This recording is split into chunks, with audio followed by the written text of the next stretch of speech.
Hi, I'm Karlin Borisenko. In early 2020, I was the knitting Democrat who accidentally went viral on the internet for going to a Trump rally and then left the party. I became the conservative darling, was on all the shows, traveled around the country, and then realized that conservatives were no better than Democrats. If there's one thing that I've learned, it's that both political tribes are two sides of the same coin. But it wasn't all bad. On my journey, I became obsessed with understanding the woke ideology and the culture war. I broke the story of the city of Seattle doing segregated training with its employees. How bad has this stuff become? The city of Seattle has now put out, I'm not kidding you, this is according to Dr. Karlin Borisenko, who's an organizational psychologist. The city of Seattle asked its white employees to voluntarily spend a day off in a training about their internalized racial superiority. I broke the story that led to the first ever federal lawsuit against critical race theory in the schools. I broke the Coke Be Less White story, one of the biggest anti-woke stories of all time. It got over 30 million views. Coca-Cola's corporate headquarters even had to change their outgoing voicemail. Throughout the past few days, you may have seen inaccurate reporting on the content of our recently launched diversity, equity, and inclusion training program. I exposed the schools in Burlington, Vermont for grooming middle school children live on the internet. They called me an unwoke cult leader for that. And the Vermont Human Rights Commission slandered me publicly as being a hate channel. I even got called a hero in Breitbart for exposing that the Washington Post was writing a hit piece on Christopher Rufo. I have broken story after story after story about what's going on in the public schools, from Cambridge, Massachusetts, to autistic sex education, to the Department of Education in Michigan, literally training teachers all over the state how to groom children. I wrote a book called Actively Unwoke, the ultimate guide for fighting back against the woke insanity in your life. I host a podcast all about fighting back, and I'm downloading all of my knowledge to you on my Substack, karlin.substack.com. The world is a crazy place. We are literally surrounded by cults on all sides. On this show, we're going to do a deep dive into all aspects of the culture war, and I will show you the dark, dystopian underbellies on both sides. Here are the commitments I'll make to you. I will always tell you the truth. I will always bring you receipts. And if you stick with me, I promise you will see the world differently. Welcome to the cult. Please mount that like button for me and subscribe if you feel so inclined.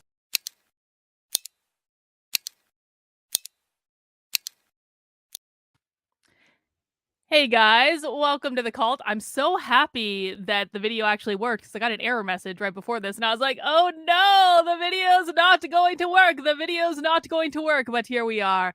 Welcome to the cult, guys. And Autumn, I have to say, Autumn, I'm really glad you're here because I got a bone to pick with you. Autumn. You see, guys, before we get into happy hour for today, our favorite socialist Autumn has been playing games. And, Autumn seemed to think that we didn't know that Autumn was playing games. But, Autumn, you've been hanging out with us enough to know that, well, Autumn, here's the thing. You've been hanging out with us long enough to know that we watch everything. We watch everything.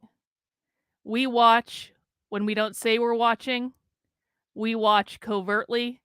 We watch under multiple account names. And so the other day, Autumn, when you said in Sam Cedar's chat,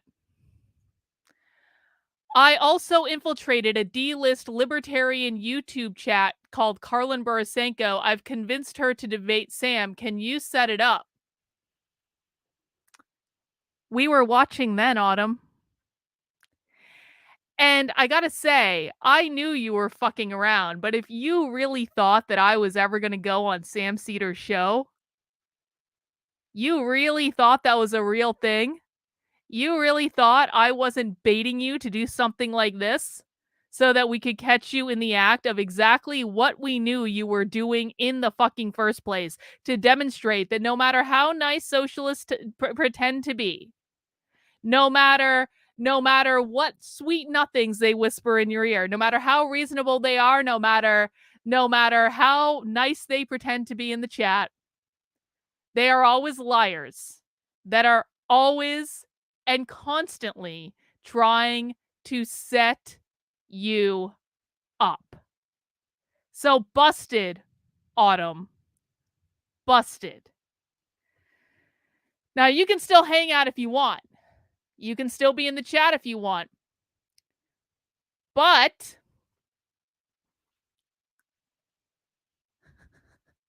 just we know we just be very clear, Autumn. We don't trust you. We will never trust you. I would never have gone on Sam Cedar's show. I don't go on shows that are friendly to me. You ever really thought that was a serious thing that wasn't bait? Girl, you have not been paying fucking attention. All right, what did Autumn say? What, I can't read it. What did Autumn say? Autumn said, I infiltrated a D-list libertarian YouTubers chat called Carlin Borisenko. I convinced her to debate Sam. Can you set it up? Oh, my feels are so hurt that I'm a D-list YouTuber. My feels are so hurt. Better to be a D-list libertarian YouTuber than a socialist any day, Autumn. Better to be a D-list YouTuber. But that's not why we're here on Happy Hour. That was just a nice little bonus to get it out of the way. Guys, welcome to Happy Hour. Happy Hour is a stream that we do on Fridays at the Cult, where we talk about we don't talk about what's going on in the world. That was a different intro. I was distracted. No, I don't want to be on the A+ list. I am perfectly fine not being on the A+ list. Kevin, I'm so glad you made it, buddy. Don't take that many edibles again, bro.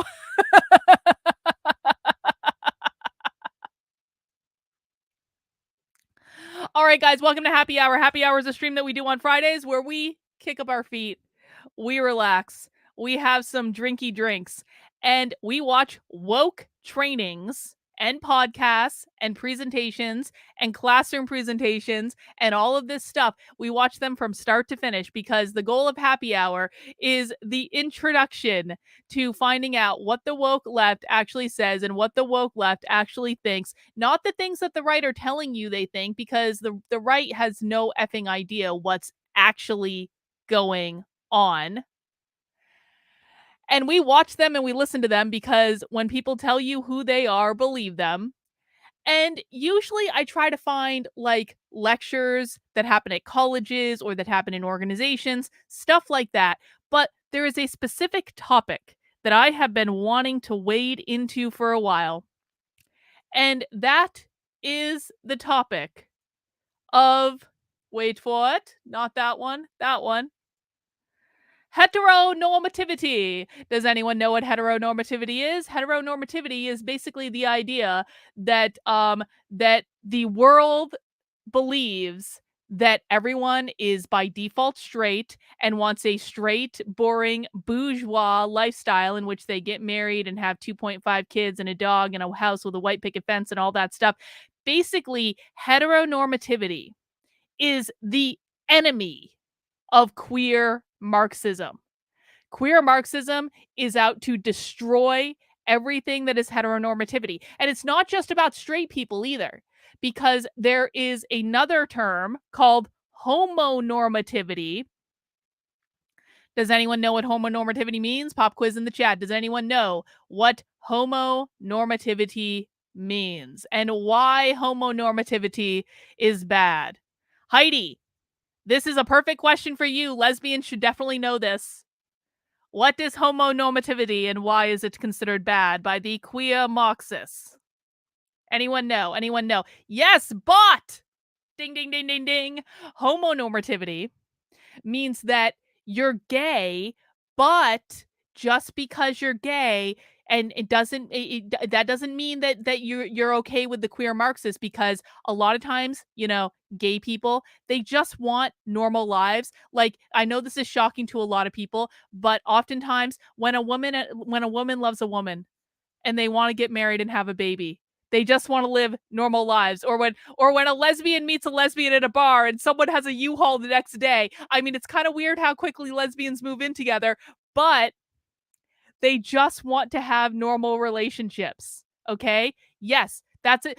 Well, Heidi, you're on your way to being homonormative, because basically the idea is that homonormativity is like gay people assimilating to the heteronormative lifestyle. So you are indeed homonormative, and it's considered bad. You're not considered to be a good queer activist if you are engaging in homonormativity, which is being gay but still assimilating to the heteronormative lifestyle. Exactly, Kevin. Exactly. Gay and normal. That is what homonormativity means. So, for a while, I've been wanting to really do some deep diving into this topic. And I looked around for some lectures. And by the way, guys, if you're not subscribed to my cult Substack, which is thecult.substack.com, this is basically a Substack that I put up to get around the YouTube notification system, where the YouTube notification system, ironically, even if you are subscribed to my channel, which you should be, even if you have rung that bell and you have notifications turned on, for some reason, the YouTube notification system does not actually notify people when I'm live on the goddamn internet. So what I did is I set up a Substack for that. And I don't do it every day because some days I'm just really busy, but I really do try. Every time I go live on the internet, I post the Substack, and it has links that you can watch on YouTube, Odyssey, Rockfin, and Rumble. And it also has the show notes. So I basically send out an email to everyone who subscribes to the cult.substack.com. And I say, here's what we're talking about today. And here are the links that you can watch on. And it goes out, and you can watch on whatever platform you want, whether that be YouTube or Odyssey or Rockfin or Rumble, which are the main platforms I'm streaming on. And that way you know what I'm talking about, and you can come if you want to, or you don't have to as well. But it's like a little notification system. You can sign up completely for free. It will always be free, although you can support the work I'm doing by signing up as like a paying member if you want to. And of course, I do appreciate that. But this will always be free. It's just a way to get around the YouTube notification system. And so you can find out what I'm streaming on any given day. So on the topic for today, I found a couple of streams, and these are basically like queer activism podcasts. They don't have a lot of views. We're talking about probably like less than 100 views for each of these, but there are some fun topics that I want to talk about. So the first thing we're going to watch, and they're like, one is about an hour long, one is about a half hour long. So that kind of equals what we normally do for a happy hour stream. So the first one we're going to watch is called Neuroqueering Heteronormativity, Attraction, and Kink. And this has 66 views. Pasha, who apparently is an expert in something. Whitney Miller, she, her, CEO of BDE Moves, is a sex educator, pleasure coach, joins me for a spicy conversation. We talk about heteronormativity and share our personal coming out and coming in stories. Whitney shares fascinating perspectives on attraction, attachment styles, monogamy, and trauma. We will end the conversation that made me blush as we neuroqueered BDSM, kink, dungeons, and munches. Heidi, what is that? Is this some sort of lesbian thing? What is that word, Heidi? I don't know. Yeah. Yeah. Okay. Um, Anyway, so this is a podcast where they're going to talk a lot about sex, apparently, and heteronormativity, and all of the things that they were talking about in that queer theology session that we watched a couple of weeks ago. And so we're going to get to learn about how the woke left perceives neuroqueering and heteronormativity, which is going to be great. Yes, how you can normalize BDSM. Now, there's nothing wrong with BDSM in the bedroom, in its proper place, with the door closed, where it's not for public consumption. So I'm not judging, because people like what they like whatever. But this is a topic that is talked about, and so we should probably hang on. Autumn is still arguing this. That's something Sam and Carlin can sort out once they get in. No, I don't want to, Autumn. I was never going to go on Sam's show. I was just fucking around. Jesus Christ. Anyway, that's the first thing we're going to watch. And then the next thing we're going to watch, and I actually might be more excited for this one than I am for the other one, because this is a podcast with Miss Vixen. And Miss Vixen, I kind of feel bad about doing this. She has like 1,000 subscribers. Like it has, I mean, it has like 700 views.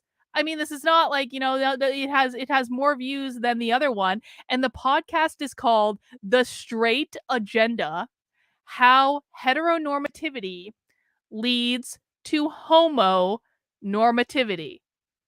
And I just feel like this is going to be like a cringe, heteronormative, queer Marxist train wreck. I think it's going to be so great. And the description for this is: why do queer dating structures mirror the ever gendered heteronormative things I assume didn't exist in queer spaces? So that'll be really, really great. Trendlin says, thank you for the super chat. When will you be doing the Whatever podcast? Oh, I forgot about that, Trendlin. It's been a busy week. I will do it maybe later on tonight, maybe tomorrow, maybe Sunday, maybe next week. But I promise, Trendlin, if I forget about it, keep pinging me, and you don't have to pay a super chat to ping me or anything. You just like, Carlin, do the fucking podcast in the DMs. You know how to get in touch with me. But I promise I will do it. I will do it. I just have been distracted by other things. I had errands to do today, man.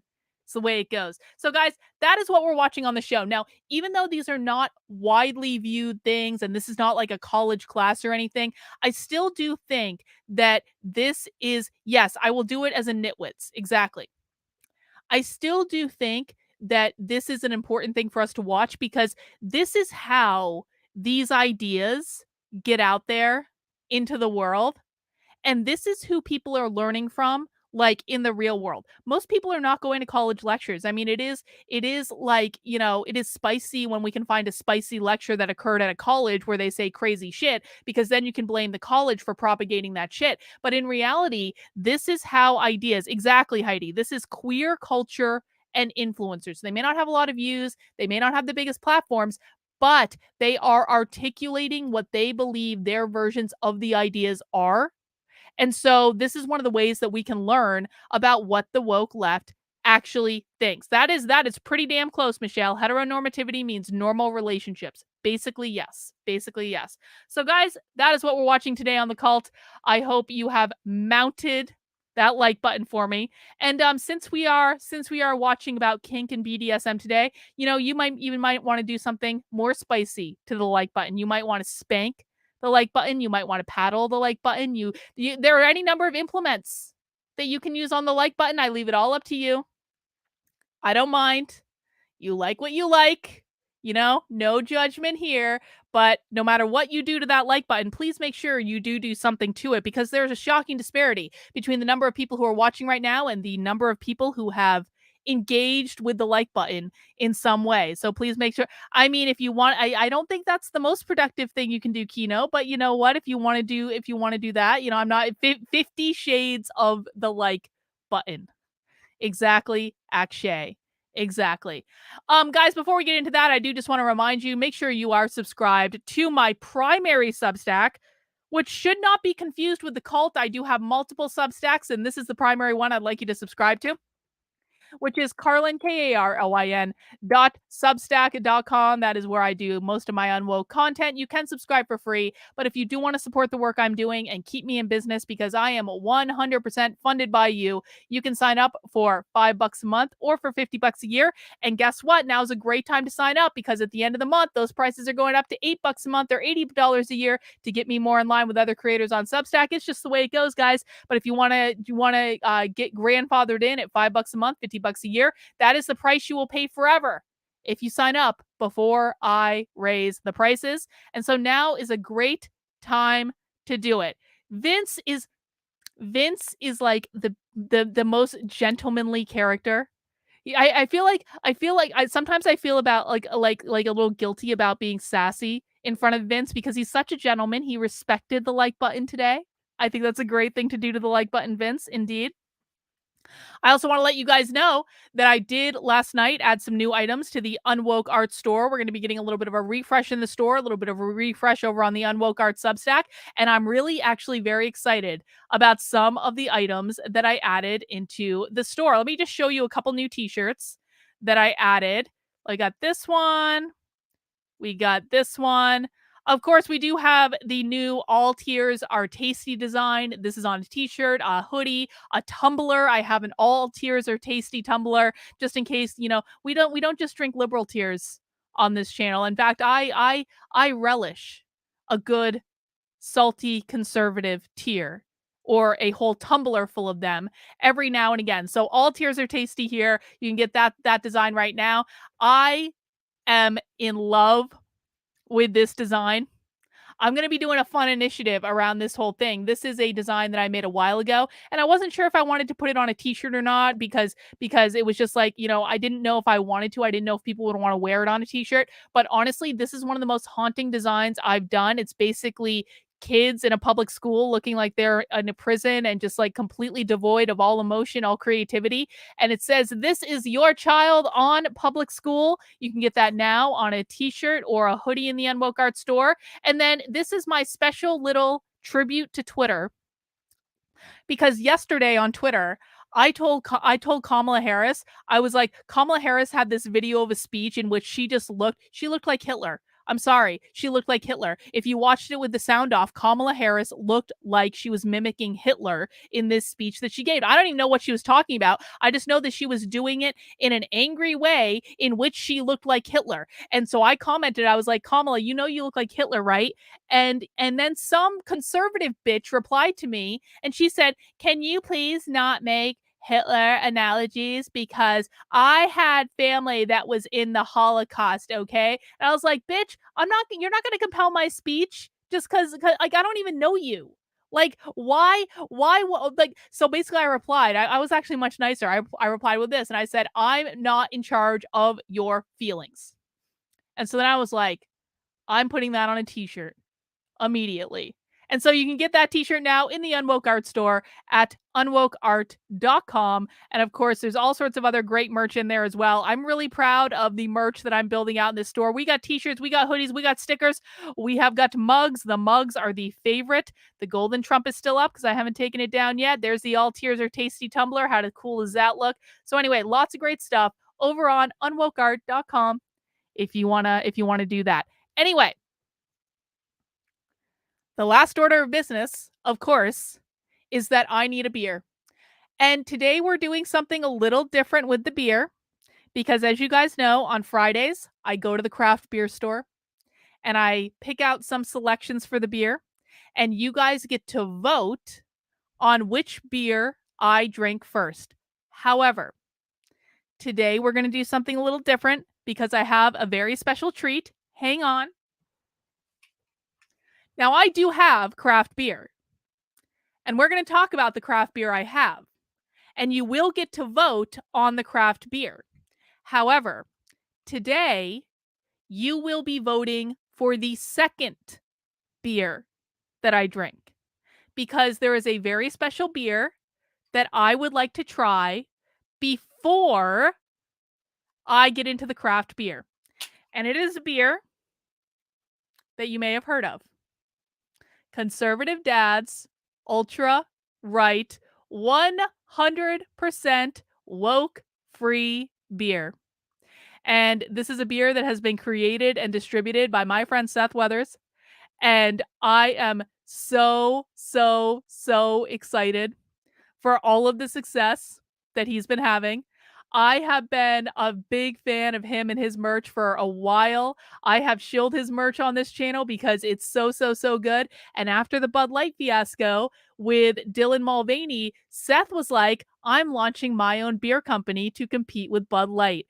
And he is on track to have over like $1 million of orders in his first year. In fact, Seth got so many orders of this beer that he was completely overwhelmed with them, and there were so many that he had to like he was straight out with this stuff for a while because his video went viral on the internet and he instantly got like all these orders in.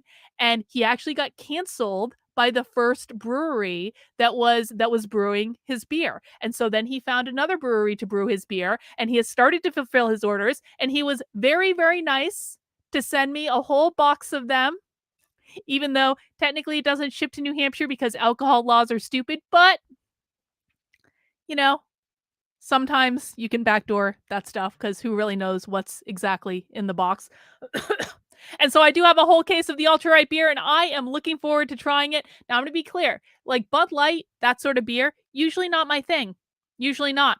But I do actually want to try this, and I want to, and Seth swears it's really good, and I'm going to be the best judge of that, and I'm going to tell you honestly what I think, if this is a good beer or not. But I do understand the appeal of this sort of beer. Listen, man, when you're just like, when it's like a hot day, and you're like out like playing baseball or hanging out at the beach or having a barbecue or anything like that, like a nice light beer in like a really warm day can just be like a really refreshing thing. And so I do understand the appeal of this sort of beer, and I'm giving it a fair shot. And I'm going to tell you what I honestly think. But this is going to be the first beer that I drink. And cheers to Seth. I'm so happy for his success. I truly, truly am. And I encourage everyone to support what he's doing, to give it a try, to order some beer that you can have with your friends over a barbecue, stuff like that. And you can go on his website and find that information out. And I should have looked up the URL for the website. Hang on, I will do that right now. Ultra Right Beer. I think it's just like ultrarightbeer.com, but let me just make sure. Let me see. Ultrarightbeer.com is the URL for the website. And I definitely recommend everyone support what he's doing because it is really, really difficult to launch something like he has. And he's a good guy. And he has been supporting the political right with his work for a while now. And he really does believe in this stuff. And he's just like, it really is. It's thrilling to watch good people in the space be successful, because there's so many effing grifters. There are so many effing grifters. So we're going to give that beer a try in a minute. I'm guessing it is like a Pilsner like beer, which again, I don't mind Pilsner. I really don't. I don't mind a good Pilsner, but we're going to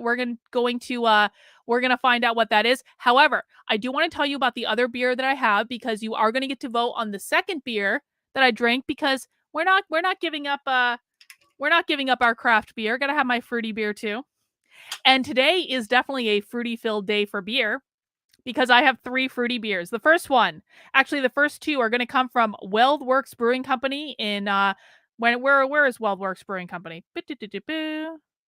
Let's see. I think they're in Colorado. And this is going to be our orange creamsicle sour ale. Who doesn't love a good orange creamsicle? This is with vanilla, orange juice, and milk sugar. That's our first option for today. Also from WeldWorks Brewing Company, and this is actually the one that caught my attention when I was in the beer store, if I'm honest. Check this out. Strawberry cheesecake sour. How great does that look? That's going to be option number 2. So we have orange, we have strawberry, and our last one, and this is from Lone Pine Brewing Company in Maine. This is a Holy Donut beer, blueberry. Got orange, strawberry, or blueberry. This is called Holy Donut.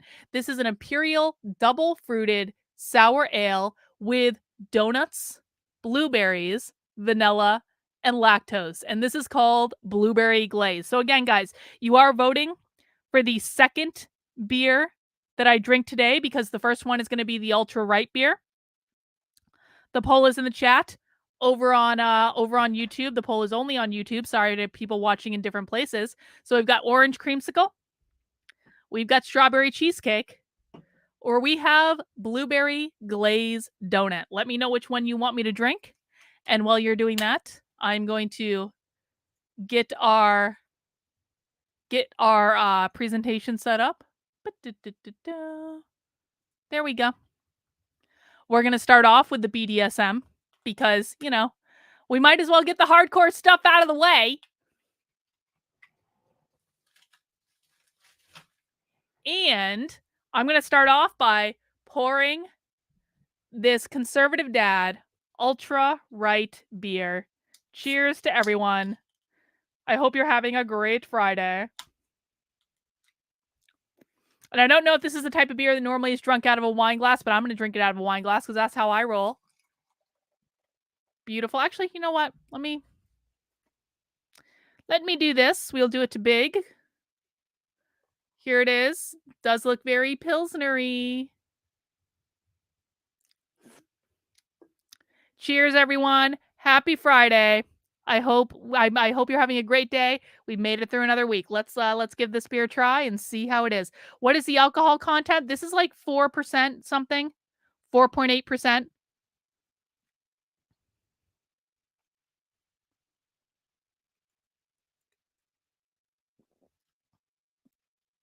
Definitely better than Bud Light. Absolutely better than Bud Light. It's a Pilsner. It's very crisp. It's very light. It's got some good flavor to it. This is not a bad beer, guys. It's really not. Like, this is definitely the type of beer that I would drink on like a hot day if I was like out and about, like doing like gardening or like barbecuing or something like that, or like at the beach. Absolutely, 100%. It definitely has a little bit of like a lime flavor to it. It's not sweet. It's not sweet. It's not bitter. It's kind of like, it's very even. It's not like I mean, the fruity beers aside, like it's very just kind of like, it's just like a nice crisp beer. It doesn't taste too hoppy. It doesn't taste it's just like very like it's a good beer. I'm like, it's solid. Like, Seth did a good job. Congratulations, Seth. Cheers. I'm not blowing smoke. I really think it's not a bad beer at all. It's like a beer. It's like a beer, right? And I know I don't normally drink like, straight like pilsners or lagers on this show because you guys like to see like the fruity stuff and the spicy stuff, but it's just like a good beer. If it's like a beer drinker's beer. And it definitely tastes a little bit more flavorful than like you would find with like a Bud Light or a Coors Light, and certainly that Miller Lite shit. God.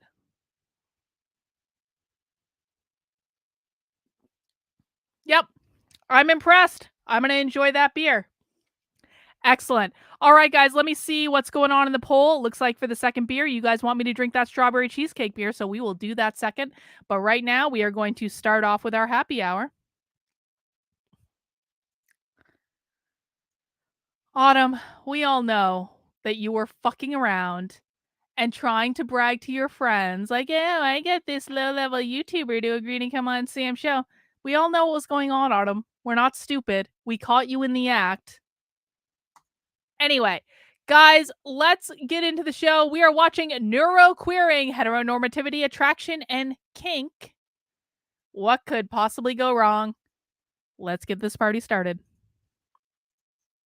Hello, everybody. This is the Neuroqueering Podcast. I'm your host, Pasha Marlowe, back after a small hiatus, and I'm really excited to come back to our first guest of this new season, Whitney Miller, who I've been admiring and following and inspired by for many, many months now on social media. Whitney is a sex educator, pleasure coach, and the CEO of BDE. Hang on, I want to say, Susie, thank you for the super chat. Beer always does taste better in a wine glass. Absolutely. We get to be a little bit bougie with our beer, right? Nothing wrong with that. See, the thing is, I love drinking things out of wine glasses. And so I was like, F it. I don't want to drink wine all the time. I prefer to drink my beer out of a wine glass. I make my own rules. I do appreciate the super chat.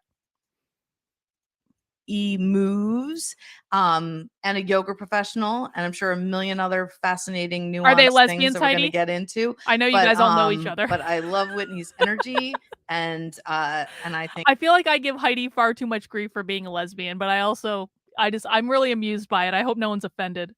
Whitney, you're brilliant and entertaining and down to earth and approachable and all the things that I really just appreciate about a podcast guest. So thank you for being here. Thanks for having me. Yeah. So I was telling Whitney that my previous podcast was Let Pleasure Be the Measure. So I don't know if I said I was a pleasure expert, but I really value pleasure. And like so many people, I have a hard Heidi's time not offended that I give her grief for being a lesbian. And I also am coming through the lens of coming out queer to myself and the world about 4 years ago. What does that mean? And then, like so many, that started the unraveling of, oh my gosh, what else don't I know about myself, and what what other norms have I been following? You didn't know you were queer until 4 years I ago? realized I was neurodivergent and ADHD, autism, and I actually include trauma and neurodivergence, and so that's like all Wait, the owner. wait. Anyone who has experienced trauma is now neurodivergent. Soon they're going to be saying anyone who experiences trauma is queer, which, by the way, every single person in the world that has ever lived has experienced trauma in their life. It's like, this is like their fashion. Like, we're just going to go into to saying that things that is part of the normal human trauma is part of a normal human experience. Now, people are going to experience trauma to greater or lesser degrees. Not everyone is going to experience the same type of trauma, but you cannot live a human life without some trauma. Everyone's going to experience it. It is part of existing in the world. The key is not to avoid all trauma. The key is knowing how to move through the trauma, to heal from the trauma, to grow from the trauma, to learn from the trauma, and to have it be something that pushes you in a direction that you are supposed to go to live your best life. You can never fully avoid trauma. That's why they're saying that trauma makes you neurodivergent and therefore queer.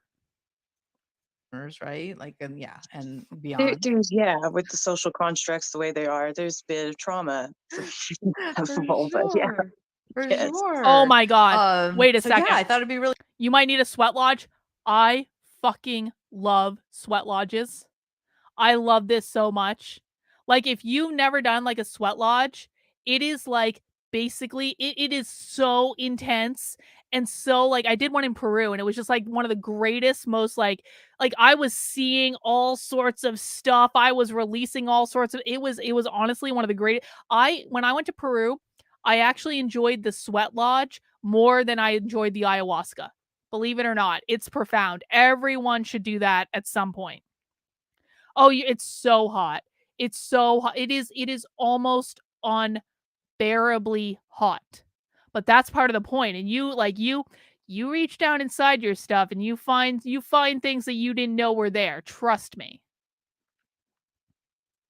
Really fascinating to have a conversation. I usually look at things through, neuronormativity and heteronormativity, which I'm sure we'll bring into the conversation, but also talking about sex and intimacy through the lens of patriarchy, and heteronormativity, which is your jam. So yay.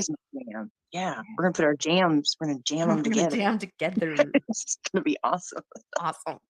Awesome. So, like, what? This is like a strange question to start with, but it's the first thing that comes to my mind. Like, what makes you angry lately? Like, what gets you just like furious and fired up to dig into? Fired up. Just like what's fresh is like somebody the other day in one of my comment sections, it was a cis man. And not all cis men are like this on my platform. Usually I have a great experience with them. They're usually kind, they show up and they want to learn. But this guy, he shows up in my comment section and says, and I'll give you a little background. The video was about conflict being healthy in relationships. Conflict that doesn't escalate to violence, but just conflict resolution and how that creates intimacy. And he was like, you don't know what you're talking about. You just need to make love, and that's more than sex. And I was like, whoa, just this idea that you could just sex the conflict away. Sex the conflict. You could do that. Just have more sex. Just have more I mean, sex, that can actually work sometimes if we're honest about it. And I said, I said, unresolved conflict will never turn into making love. There's no vulnerability. There's no connection. It's just rubbing skin together. Yeah. So basically somebody's masturbating with somebody's body. I disagree very strongly with this, but okay. To resolve conflict. So that's a big amount of distance. And then he went on to tell me that he was God. So I realized I was dealing with someone that I didn't need to talk to at all. And I just laughed and said, got it. Because I don't play chess with pigeons. They just sit on the board and say they won. So goodbye. Oh my goodness. Sometimes I just don't read the comment sections. Yeah, I makeup get in sex there a is little bit actually just so people. like fucking makeup sex is actually like the best thing that's ever, like, it's fucking great. I mean, not all, but like, you guys know what I'm saying. Yes, I agree, Akshay. Absolutely. People can see how Yeah. I really, because usually like one troll will create more. So Oh it's like yeah. nip it in Oh the yeah. bud with like, here's my response. And if you continue to unravel, you're on your own. I'll just leave you Yes. there. Yeah. I don't have any Yeah. energy for that. And isn't it fantastic when people who have been following our work for a long time, who probably know that we're not reading every single comment, just start advocating for us and holding space. Oh, I have amazing followers. Good. Amazing. They're kind. They're wonderful. They are educated. They are great at debating. A lot of times I don't even need to come in the comment section. Right. And then like somebody will tag me and be like, why aren't you down here talking to us? And I'm like, because this person just schooled the shit out of you and you're good. You're done. You're done. You don't need any more. Yeah. Yeah. I approve this message. Exactly. Ditto. Me too, friend. I love it. That's the best. Oh my goodness. So heteronormativity. Let's just how would you define it to those listening? Gosh, yeah. So heteronormativity is the social construct because it's a default system, basically. Like if you don't take the time to look yourself in the mirror and go, what feels good to me? You just kind of look around at what everybody else is doing and mimic that and wait for it to feel good because it's still. Or maybe heteronormativity actually feels good to you. Like they assume, they assume that like everyone does just like what everyone else is doing. Well, guess what? There's probably a biological reason that people are doing those things, because human beings are very, very basic. We move towards things that make us feel good. We move away from things that don't make us feel good. It is the easiest thing in the world. And so if something like, it generally speaking, from just a physical biological sense, people are going to like a lot of the same stuff because the body is wired in the same way. What do you want? It's not really that complicated. People have nerve endings in certain areas, which means certain things feel good, which means people are going to do those things. That's why it's the default, because it's how we're made. Feeling good for everybody else. So it's supposed to feel good to me. So then you do it, but the feel good doesn't come. So then you're like, oh, I must be broken then.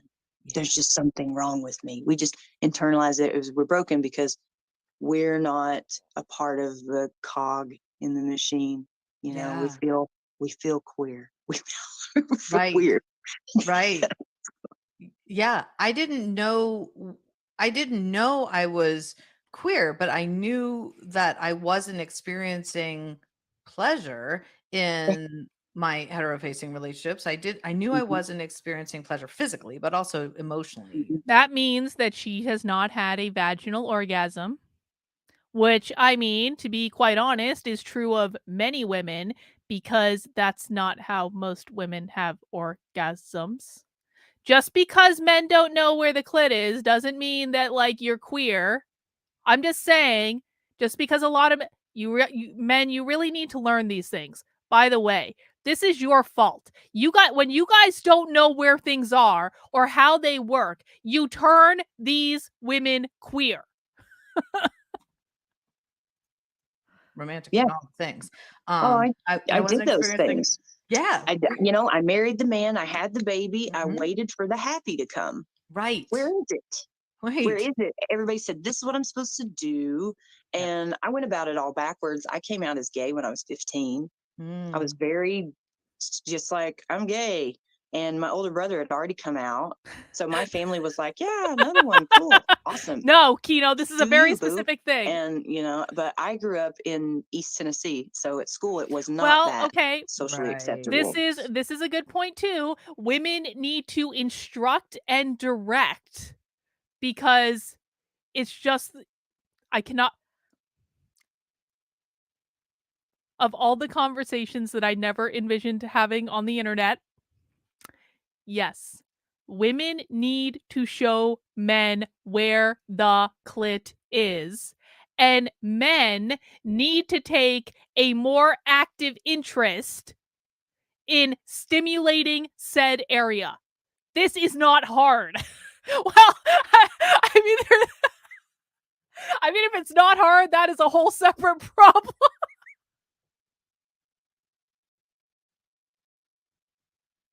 But it being hard is probably not going to solve the problem that we're talking about right now. Okay, I'm going to stop. This is too much. I can't do it. And I kind of started the fire at my school. I grew up in a very rural area. It's like Dandridge, Tennessee. There are It's just books like that will the help second you. oldest town in Tennessee. Okay. I think there were 800 people in my graduating class, with like 16 of us being not white. Okay. So like I came out, and then my visibility, other people started coming out, and the principals like called me down to his office about this. Like I was just going to get control of all these gays coming out and being like, hey, could you handle that? just get back in there. You know, we're not welcome here or something. And that was his conversation with me. He was like, you started this, all this shit here, you know? And I'm looking at him, I'm 15. I'm like, what the fuck am I supposed to do? So there was a lot of that. And then there was like physical violence threats, and I'd been kicked off a lot of property. And with the physical violent threats, I got scared, and I was like, maybe I could be bi. Beth, I Maybe didn't know you knew the term do that. foreplay. I'm a bit So I disturbed now. tried. It's And like it my was mother talking miserable. about sex. I was so fucking Like, depressed, and I just kept This stream waiting is going for to go it to horribly get better. I wrong. was like, well, this is what they say happy is this nuclear family. And it ended up in Listen, maybe you guys were just in relationships with the wrong people. Did you ever think of that? Did you ever think that you weren't happy in the relationship because you were so desperate to be in a relationship that you got into a relationship with the wrong fucking person, and that's why you weren't happy? Did you ever think that the person you chose was actually the problem and not the structure of the relationship? Because I'm just saying, more than 50% of marriages end in divorce because people are so driven to get married and have that wedding and have the fancy ring. I don't have my ring on right now. It wouldn't be on that finger, it would be on that one. But and have, and like, they're so focused on like, I have to get married. I have to do the things I mean, this is where I will actually throw these people a bone. In that society does put a lot of and conservatives do this too, and it's stupid. Society does put a lot of pressure on, especially women of a certain age, like around like your mid to late 20s, and certainly when you enter into your early 30s. I got married when I was 30. I had to do math. And I was definitely starting to like feel like a little bit of pressure about it, but that's not why I got married. But like, I got married for other reasons. But like, I was like, like there feels like there's an expectation that I'm going to get married. So like, there is like pressure to enter into a relationship in which you might not like choose the right person because you find the person that will marry you, which may not be the right person for you. Now, I'm very lucky. I ended up marrying the person that I knew I was going to marry on our second date. And 12 years later, we're still married. So I lucked out with that. But I think a lot of people, because it's like trying to fit the square peg in the round hole, they're so desperate to be married, and they're so desperate to see their partner as like, I have to make this work because I'm too old. And if I don't marry this person, no one's going to want me anymore. That's fucked up. You should not marry anyone just for the sake of getting married. And people need to be honest about this. If your goal is to have the big lavish wedding to show off to your family, to do all the girly things that you probably have been trained to want since you were a little kid. I wasn't ever trained to want all that wedding shit, so I think I lucked out there. But like, that's something that actually is a problem. I will give them that. And I think this conservative tradcon thing of like, get married young, have kids young, barefoot and pregnant in the kitchen, and like putting all this priority on this traditional like tradcon like, wife stays home, men do all the Chad things, like whatever. That's going to create a lot of unhappy marriages. You have to be honest about what you want. You have to be honest about what makes you happy, and you have to be honest about the person that you're with. And not all relationships, you might love someone, you might enjoy someone's company, but not all relationships are meant to turn into marriages. They're just not. Not all relationships are meant to last forever, and not everyone is going to be married by the time they're 30. It's just the way it goes. But people have got to stop buying into this lie that if I don't get married by a certain time, then it's never going to happen for me, because that's just not true. People get married all the time. You can always meet people. So on that, they do actually have kind of a point. In me for like deep debilitating depression until I looked at my son's father and was like, I'm gay and I can't do this with you anymore. And you know this because we keep having this conversation for years now. I can't do this. I can't manage your emotions for you about me leaving. It's not mine. Here, process it. Yeah. And so you ultimately divorced and co-parented. Yeah, we were never married. We were together for 10 years. Okay. So in Tennessee, that is common law, but like we split. This was this was almost 5 years ago.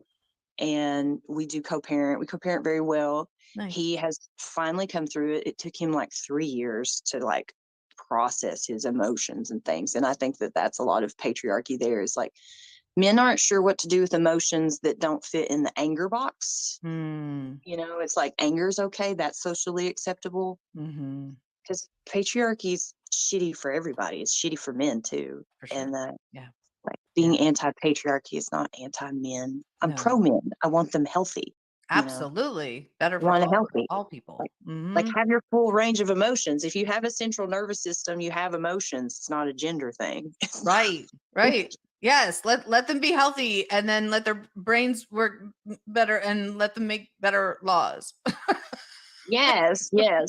Let's just act accordingly and be accountable for your emotions. Like my ex wanted to put a lot on me, like you're doing this to me. And I'm like, no, this is happening to me and I'm processing it, and you need to process how it affects you. But I'm not going to not be my authentic self so that you can continue on with this playing house. Yes. What we were doing, we're just doing life next to each other. We weren't connecting. It wasn't getting deep or anything because I'm depressed. Like if you want me to stay here and I'm depressed, you don't really love me.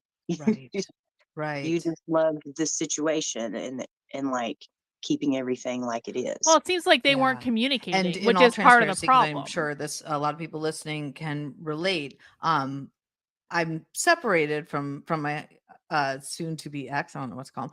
But we're living together. The economy, housing market, and a chronically ill child have just left us with dynamics where we're living together in a very hetero-facing life. Where not many people even know that I'm queer, but inside our home, it's this really interesting dynamic of co-parenting platonically and living in the same house platonically.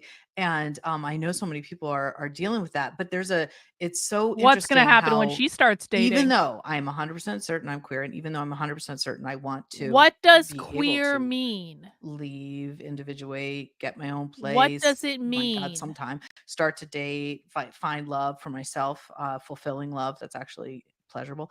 And yet sometimes in fear or wanting safety. So this is like a podcast about two women who both married the wrong people, probably because they pressured themselves to marry the wrong people. And then when it didn't work out because they married the wrong people, they want to blame everyone else for that instead of taking responsibility for themselves.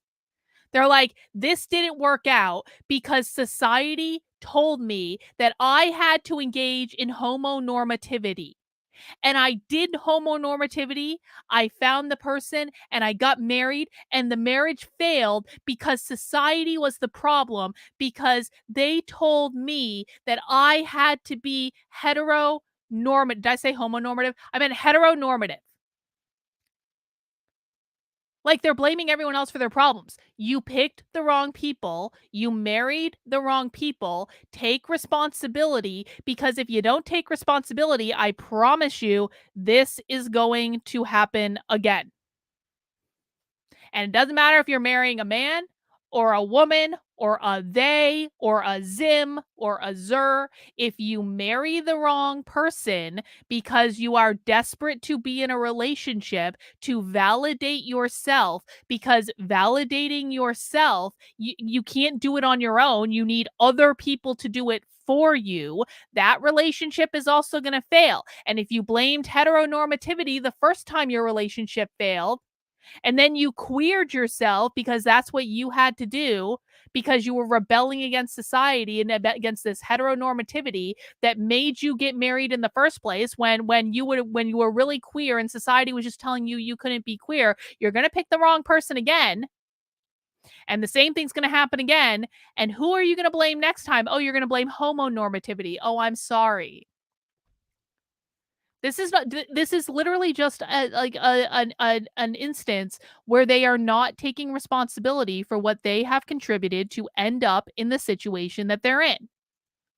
Or wanting security, or not wanting to make things too complicated for my son, like all the things that come up, then I get pissed at myself, like really pissed that I'm kind of scared or falling back into old patterns. And sometimes I think, well, it's because I can't, but sometimes I think it's this fear of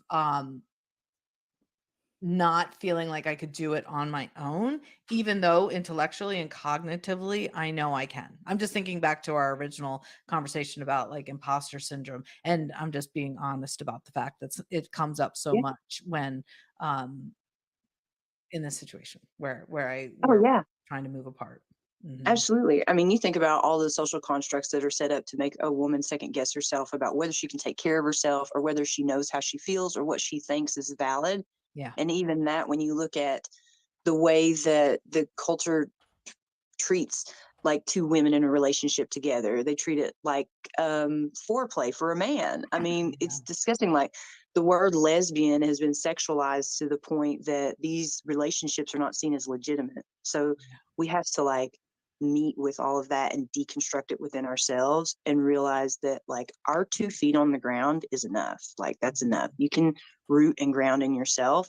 You don't need somebody on the outside to validate and be like, yeah, bitch, that's right.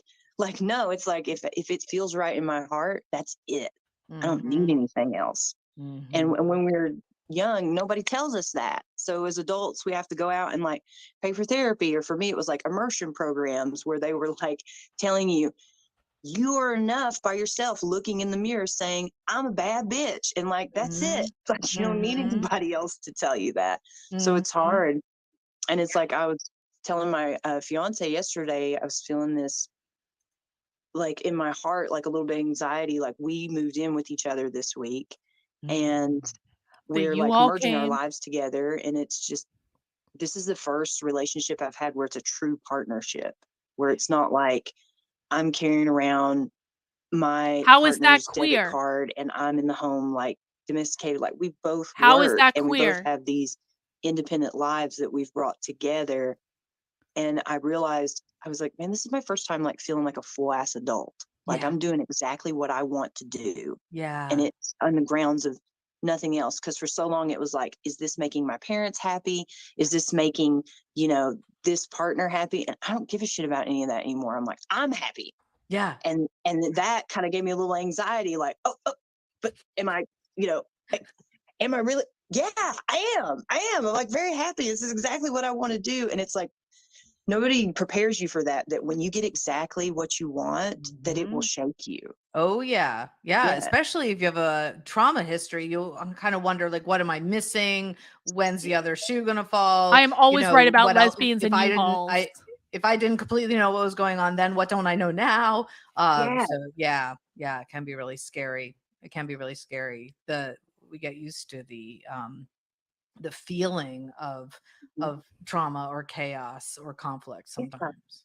Like Yeah. disappointment is common and it's familiar. Mhm. So I tell my clients all the time, I'm like, comfort zones are not comfortable; they're just familiar. We should call Right. them familiar zones. Yeah. That's all they are.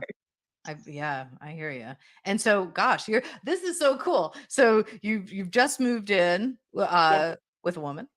Um, yeah, I was just yeah. making an assumption. Oh, Yeah, that's my how she's fiance, queer. I'm a she's a woman. And you're lesbian. She's a woman. and you're getting married, and Mm, yeah, this is, yeah. and so it's like you're living these original thoughts as This an adult. 15-year-old me is looking at me and being like, "See, this is what I Right. said." Right. All that long, all that time ago, I knew. That's Yes, so cool. I'm so and happy for you. thank you. It's hilarious because my mom, she's my stepmom, but she's mom. She So she's adopted me when I was homonormative. 15. When I was Exactly. like, Exactly.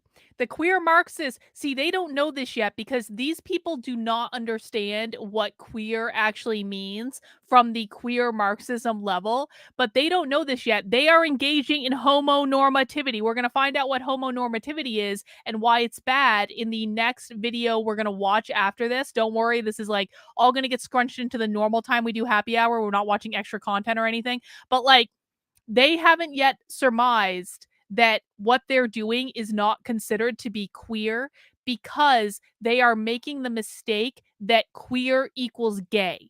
Queer does not mean gay. Queer does not mean lesbian. Queer does not mean bisexual. Queer does not mean trans. Queer is a far left political ideology.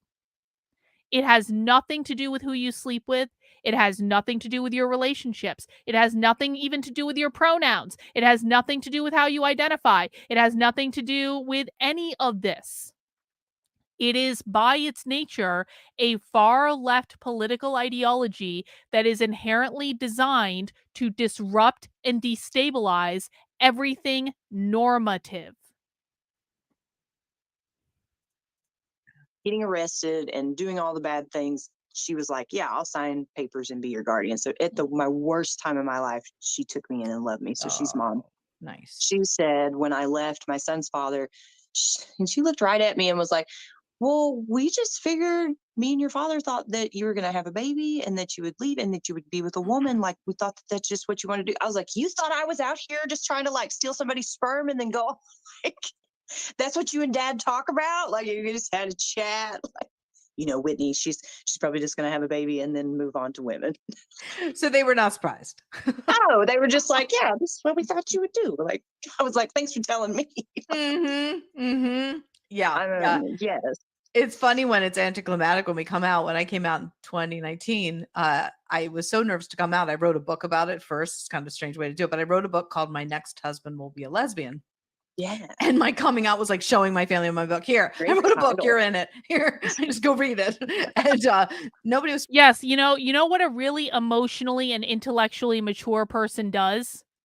They write a book to explain their feelings to their family. In 2023, because this podcast is recent. This was like within the last month. In 2023, you're really telling me you are that nervous to come out to your family as a lesbian? Are lesbians still controversial? I'm honestly asking.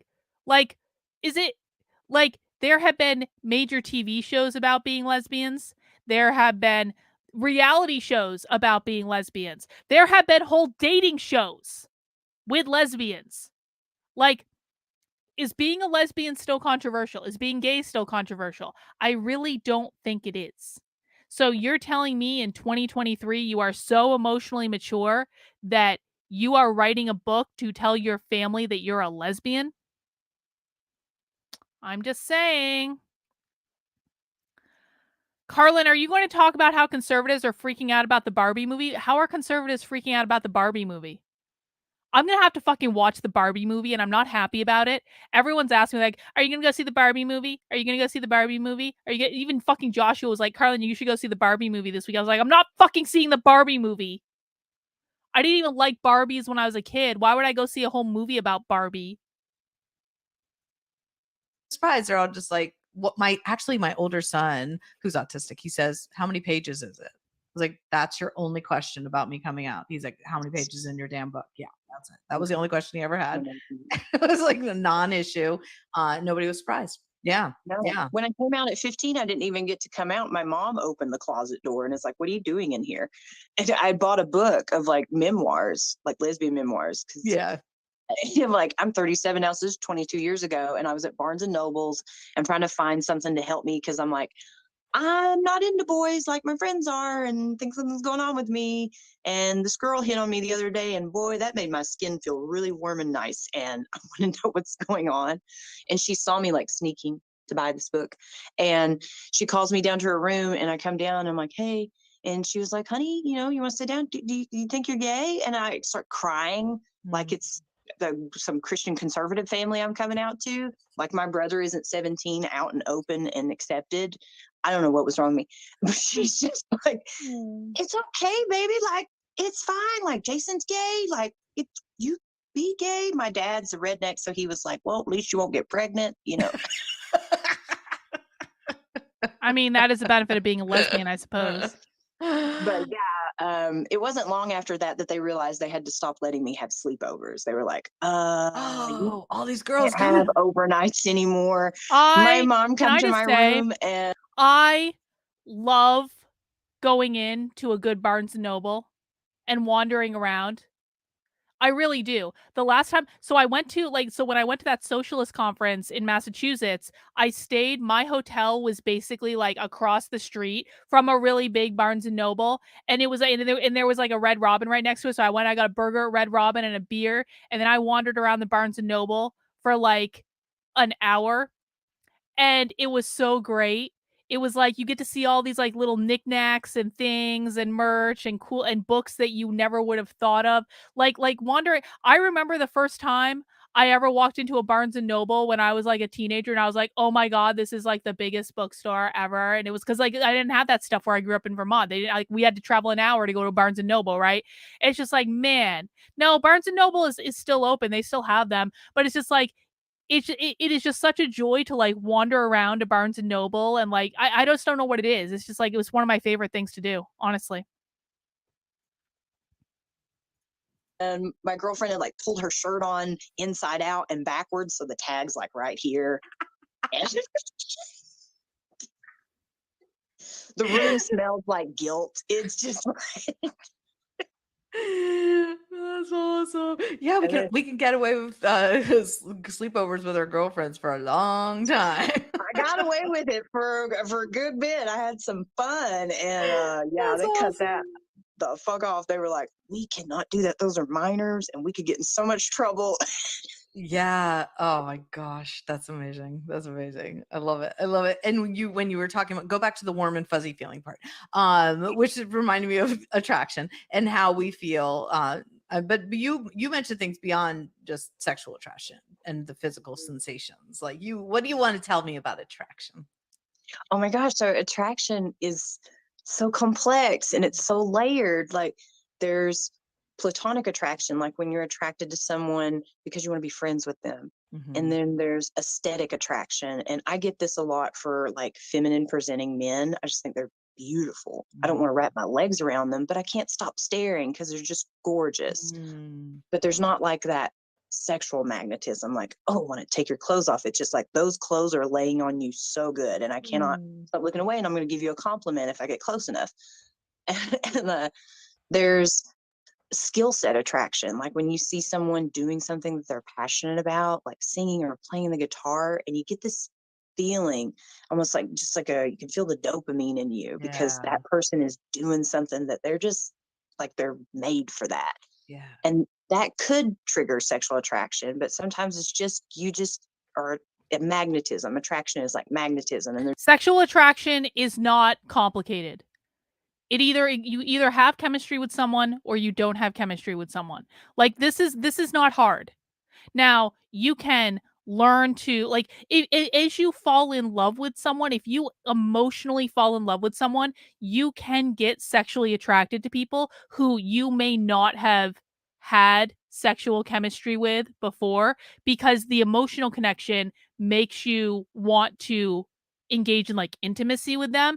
But there is a huge difference between someone that you are intellectually attracted to and like having sex with that person, and someone who you just have sexual chemistry with. This is not something that has to do with like, you know, not like, I mean, Heidi can correct me if I'm wrong. Lesbians are not going to have sexual chemistry with every single woman. Just like straight people are not going, like, I am not going to have sexual chemistry with every single man. But there are some men that I really fucking do. And I'm sure there's some women that lesbians really, I mean, it's just like, it has nothing to, what I'm trying to say is this has nothing to do with your gender. This has nothing to do with being queer. This has nothing to do with anything else other than some people are going to be your jam and some people are not going to be your jam. And that's just the way life is. That we don't need to intellectualize this. I don't get it. There have even been some lesbians that I've had like sexual chemistry with, even though I've never, because I don't like women, I like dick, but it's like a person thing. It's not necessarily, but like it like it's just like a person thing. That's created some awkward moments, I'll tell you what. Anyway, Rottweiler, even if homonormativity becomes the new status quo, Marxism will deem it right-wing, stale, and bureaucratic. Revolution must be perpetual. These women seem to be using queer without knowing what it means. That is exactly right. That's exactly right. And this is the problem with the queer Marxists well, not even just the queer Marxists, the Marxists in general, hijacking language to use it for their own purposes, is that people like this, and listen, these women don't seem like bad people. They seem like these are the useful idiots. These are these people are just like trying to live their lives, man, and they're just trying to be good people, but they don't know what they're talking about. I do appreciate the super chat, Rottweiler. Thank you. The most base thing I've ever said is I like dick. Well, I mean, most people do think I'm a lesbian. They're like, look at the lesbian hair curl. And me. There's different types of magnetism we feel for people. Yeah. Because there's asexual people who are interested in romantic attraction and they don't feel that sexual magnetism. And then I could go all down a deep hole with that, because there's asexual people who are sex seeking because they like the physical sensation of sex, but they don't feel the sexual attraction. Right. Yeah. Because Exactly. ace is an umbrella in itself. Mhm. Ace doesn't equal celibacy. Thank you. Yes. Yeah, it's so big and vast and very Yeah. complex, and Yeah. there's so much nuance to it. But I feel like society loves these boxes. They're addicted to them. They love it. They're like, okay, you're a lesbian, so that means you're only attracted to women. Well, then we have to talk about what makes someone a woman. Right. And everybody wants to point to what's between their legs, but that's not what makes someone a No. woman. No. Having a What vulva makes doesn't someone a mean you're a woman? woman. There's a lot of What beautiful makes someone a trans woman? men and trans Here we mass go. people with vulvas. They're not women. They're non-binary people with vulvas. They're not women, you know? And what I think what's behind all this is that people are afraid to say who they're attracted to, and they're afraid what society will think about them because they're attracted to that person. And that's why they like the boxes. It's because that keeps everybody in their zone. And I'm like, yeah, but does that not make you turn your back on yourself at some point? Yeah. Like, And you I, change and evolve, and your experiences yeah, change and evolve, and you become more nuanced, and then you might yes. change your mind. You stop caring about what other people think, you know, especially when you get like 35 plus, that shit doesn't fucking matter anymore. And that's why you see these droves of people coming out of the closet like around that age point, because it's like from before there, like in your 20s, everything is for everybody else. Everything you do is for everybody else. The way you dress, put your clothes on, it's the way that people are receiving you, and you forget to think about how you're receiving yourself, or if you're being authentic to yourself. Yeah. And then and that's why I just call myself queer. I can't predict the future for you. you know? And it's like with my partner, yeah, we're engaged and everything, but we do intentional monogamy where we're constantly checking in with each other. Like, hey, you still choosing me today? I'm still choosing you today. Awesome. I love that for us. Intentional You let me know monogamy. if there's somebody else you want to explore energy with, and we can expand what our relationship looks like, because I don't want to own you. I want to pursue happiness beside of you. So they're like open to polyamory. Okay, fine. Like whatever. But I also, I mean, but that's not a queer thing though, is the thing. Like there have been relationships forever that have been like open relationships or poly relationships. This is not a queer thing, but the queer Marxists again are hijacking it in order to push their political ideology. I mean, listen, swingers have always been a thing. Swingers have existed since the dawn of effing time. And I think that people really, and you know what? Ted Kaczynski wrote about this in his manifesto, which I'm still working on reading for my Substack. I need to finish up reading it now that I have more time. Ted Kaczynski wrote about this in his manifesto. He wrote about how like far left political ideologies will hijack already existing things to use them for their political purposes. Like swingers have always been a thing. Open relationships have always been a thing. This has like been from the dawn of time. This has been a thing. This is not new. This is not special. You don't get a fucking label because you decide the parameters of your relationship. I mean, you can take one if you want, but why would you do that? Why would you specifically make the decision to rebel against society by maybe having an open relationship or maybe having a poly relationship? And you're rebelling against all this to say, I'm queer. I don't buy into the labels that society has for me. And then you put a fucking label on it.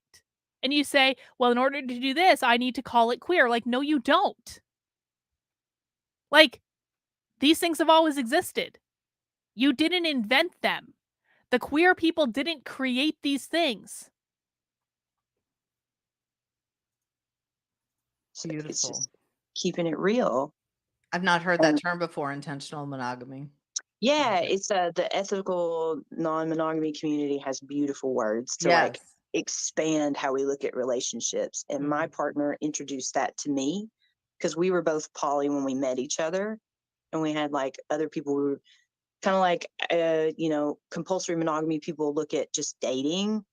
I guess that's kind of what we were doing at the I beginning. mean, I And know then people in polyamorous relationships. I actually have people in my community in they are not like, public about it, but I know that I know that they are because I know that they are. But like, I mean, it's like I think it can work for some people. I think it's about like, I mean, everyone's relationship is different, and I just don't know why we can't wrap our heads around the fact that like what works for me might not work for you, but it might work for the other person, but the other person might need to come up. Like every relationship has different structures and every relationship has different boundaries and every like I mean, who are we to judge? I personally would not want to be in a polyamorous relationship because I feel like polyamorous relationships require so much communication about effing feelings. And I'm just like, I'll talk about feelings every now and again, but like I don't want to spend my life talking about my feelings today because I have like 87 other thousand things on my mind. I think it's like a waste. It's too much. Yeah, exactly, Liz. It's too much work.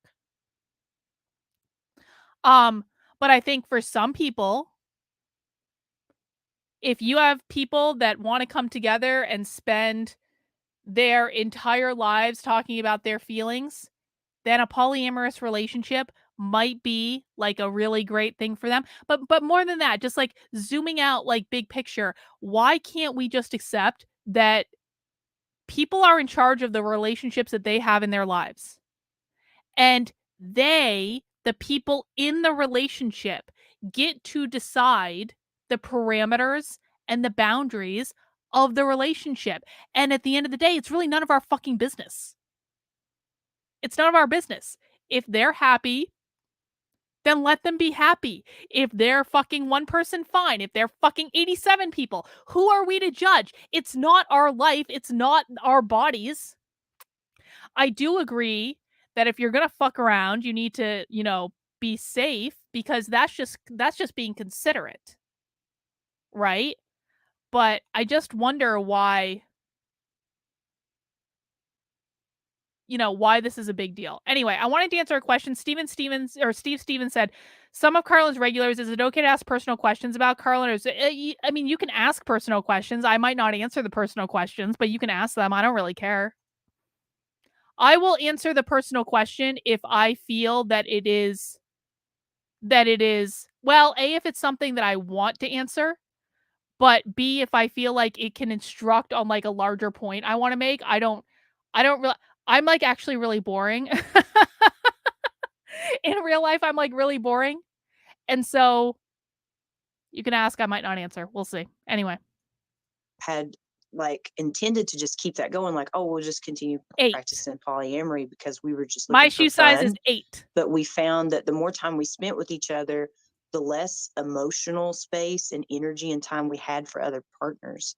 And she was like, I feel polysaturated with just you.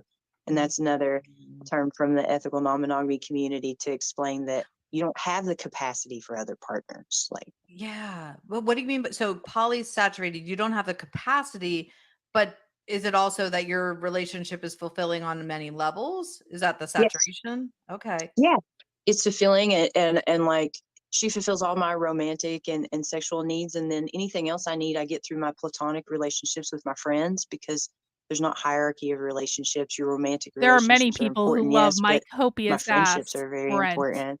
And like interactions like what you and I are having right now, this is fulfilling as well, like intellectual stimulation. Yeah. Yeah. I like that term, polysaturated. Very cool. And you're speaking to, so many different levels on the attraction side of things. And one of the reasons why perhaps I regret the title of my book. I mean, I did what I did at the time. It seemed like the best idea, but I was with the understanding that if I didn't want to be with men, I wanted to be with women. If I wanted to be with women, that meant I was. All right, now everyone is asking me personal questions. If you want to ask me a personal question, you send in a super chat. Personal questions via super chat only. That's the rule. Otherwise, I'm not answering all these personal questions. We're here to learn about heteronormativity. Lesbian, or that I would hopefully someday identify as a lesbian. I was still very much in the messy middle questioning. Nonetheless, that is not how it's played out. I've not partnered with anyone, and it's now 5 years anyhow. And it's, for me, I'm literally waiting for a human to light me up. Yes. I have no words for this other than like, I know I'm not straight. I She has been living with her soon-to-be ex-husband for 5 years. This person needs to move out and get their own place. Like, why are you living with your ex for 5 years? I don't care if you guys have a kid together, or he needs to move the fuck out. That is long enough. That is longer than I lived with my parents after I moved back from college. That is too effing long. know I'm queer, but I have no like identity, but I have a very hard time becoming attracted to people sexually. But I do often have what you're talking about, these different levels of attraction. So I really love it. Like I have platonic attractions. I have attractions from skill set. I have attractions intellectually and creatively. And when I'm in conversation with somebody and I'm thinking and I'm I laughing and feel like I'm my giving out thoughts are really good dating expanding and I'm advice feeling today, by the curious and way, and alive for the relationship first time, advice. seemingly all day or all week or all month, then I start to feel like, could this also turn into sexual attraction? Like, so I'm in that place where I'm not quite sure, because I value more the emotional connections and the feeling alive and the feeling lit up. And then I think, well, maybe I could become sexual with this person who's lighting me up. And yet you don't know, maybe until you're there. So anyhow, I'm not really making sense in that. I'm just No, wondering. you're making perfect sense, because the first thing that comes to my mind is when I'm looking at someone, or like this conversation itself, is how do you create safety? And that's not a general term. Like safety for one person could seem like chaos to the next person. You know, I've got clients who love to be tied up. I've got other clients who are like, if you bring that rope toward me, I'm going to have a trauma response. Yes. You know, Yeah. so for people who are, say, like on the avoidant attachment spectrum, I use attachment as a True. spectrum because it's such a blend. They're Again, probably it still doesn't, fucking. it's not these True. easy boxes, but like people who lean Although more she does avoidant, really look like she needs to they get love laid. casual She encounters. does. They love a one night stand because that She feels needs like a emotionally good safe to dicking. them, because Like, the closer you get to them, they she start to feel does. overstimulated I and know want to she pull thinks she's away. a It doesn't lesbian, feel but I safe don't think she anymore.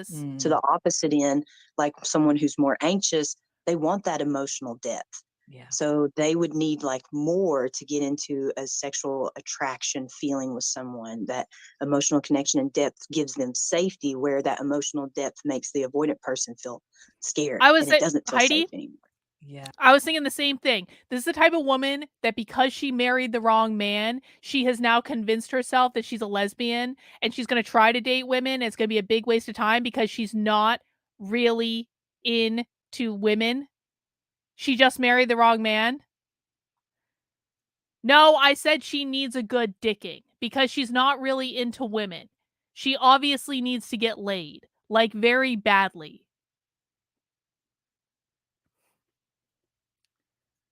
Chasing Amy is a great movie. I was thinking about that movie the other day, actually. I was also thinking about Dogma, which Dogma, I know this is controversial, but Dogma is probably my favorite Kevin Smith movie.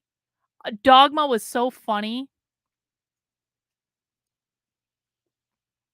Heidi, do you identify with Chasing Amy? Yes. Yes. I'm definitely on the anxious side. You're like, no kidding. Yeah, no, I need reassurance. I am such an anxious person. I to my partner, we were talking about something and I was needing reassurance, and she thought that like she was supposed to do an action. And I realized when I was looking at her that I needed to explain the feeling behind what I was saying more than say what's happening. I was like, I can see your face right now that you think that you need to jump into action for something, and all I need you to do is tell me that I'm spinning out and that I need to settle down. Nice. Just say that to me and I'll start processing and settling down. And how wonderful that you have a partner that you can communicate with in such a way that your partner knows what that means, like that, that you're spinning out. That's great. Yeah, I definitely need a trauma-informed partner. And when I talk to my sex therapist, who what? ironically is a man, and he's doing such a phenomenal job helping me. She is in sex therapy, but she's not having sex. I don't understand this. Why are you having sex therapy if you're not in a relationship? Just go get... You know what this woman needs? This woman is like a perfect example of someone that like needs to be tied up consensually. She needs to be tied up and like thrown around a little bit. That's what she doesn't need a fucking sex therapist. She needs, I mean, maybe we're going to get into this in the BDSM section of this podcast, but that would solve so many problems for her. I promise. Reframe a lot. But now I'm going to talk a little bit about neurodivergence from a neurodivergence lens, especially, I would say in this case, being my autism. All right, I'm getting the strawberry cheesecake beer now. That ultra ripe beer there was really will be good, no though. kind of sex. There will be no emotional connection. Yeah. And so I was watching that Netflix movie, How to Build a Sex Room, and I was like, yes, like all of it was just exactly the story of First of all, contrived, good reference, Vince. and I'm like, where is the fire extinguisher in case that candle catches fire? Where I was like, seriously going through like a safety checklist in my head. The way that she pulled handcuffs out all the time, I was like, that is the worst bondage choice ever, ever, ever, ever. The trauma-informed part of me was like, no. Terrible. Are you not going to talk about safety shears? Are you like, I do so. If you're thinking about trauma-informed BDSM and having issues with handcuffs, that is a perfect indication that you need someone to handcuff you to a fucking bed and take you out of goddamn control. This is the whole point. These women need to be in control of everything. They need to let go and let someone else be in control, which is not as much a sexual thing, but it can manifest as sexual things. And the reason they don't like handcuffs is they're desperately fighting against being taken out of control. Jesus Christ. Things I never thought I'd say on a live stream, but it's the truth. So much kink, and I'm like, there has to be like all of these measures in place, and she was just taking these little vanilla people and just slinging the whole dungeon at them with no preface. Yes, and Well, I myself have there's never always an experienced or opportunity to explored change kink, that, but James I'm Jones. open to it because my sex therapist has really been great about saying, you know, what's interesting is how much safety and consent and communication Yes. is built Oh into wow, that this is community. very It's like light for a it's cheesecake actually here. really well aligned, but it Oh, doesn't. gosh. I didn't know that. I didn't know that. Yes. To me, it just felt scarier. Yes, and like movies like 50 Shades of Grey and The Secretary, they don't help. But if you actually go to a real established dungeon, it is Bite your tongue. The Secretary is an awesome movie. If you haven't seen The Secretary, okay. If you're not used to watching sexual things, The Secretary might disturb you. But The Secretary is a great fucking movie.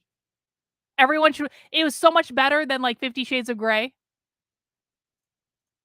full of neurodivergent and people on the autism spectrum. What? Because there's so much clear communication, there's so much follow-up, there's so Wow. much redundancy. Like, hey, I'm about to I'm gonna put watch The this Secretary cuff on your tonight. wrist. Is that okay? Victor's gonna And have a good here's a night safe tonight. word if you don't like this, and you can get out anytime you want to. Like, it's just like almost like astronauts going to space with the Well, redundancy. Like, I mean, I'll make Jennifer put it on the list.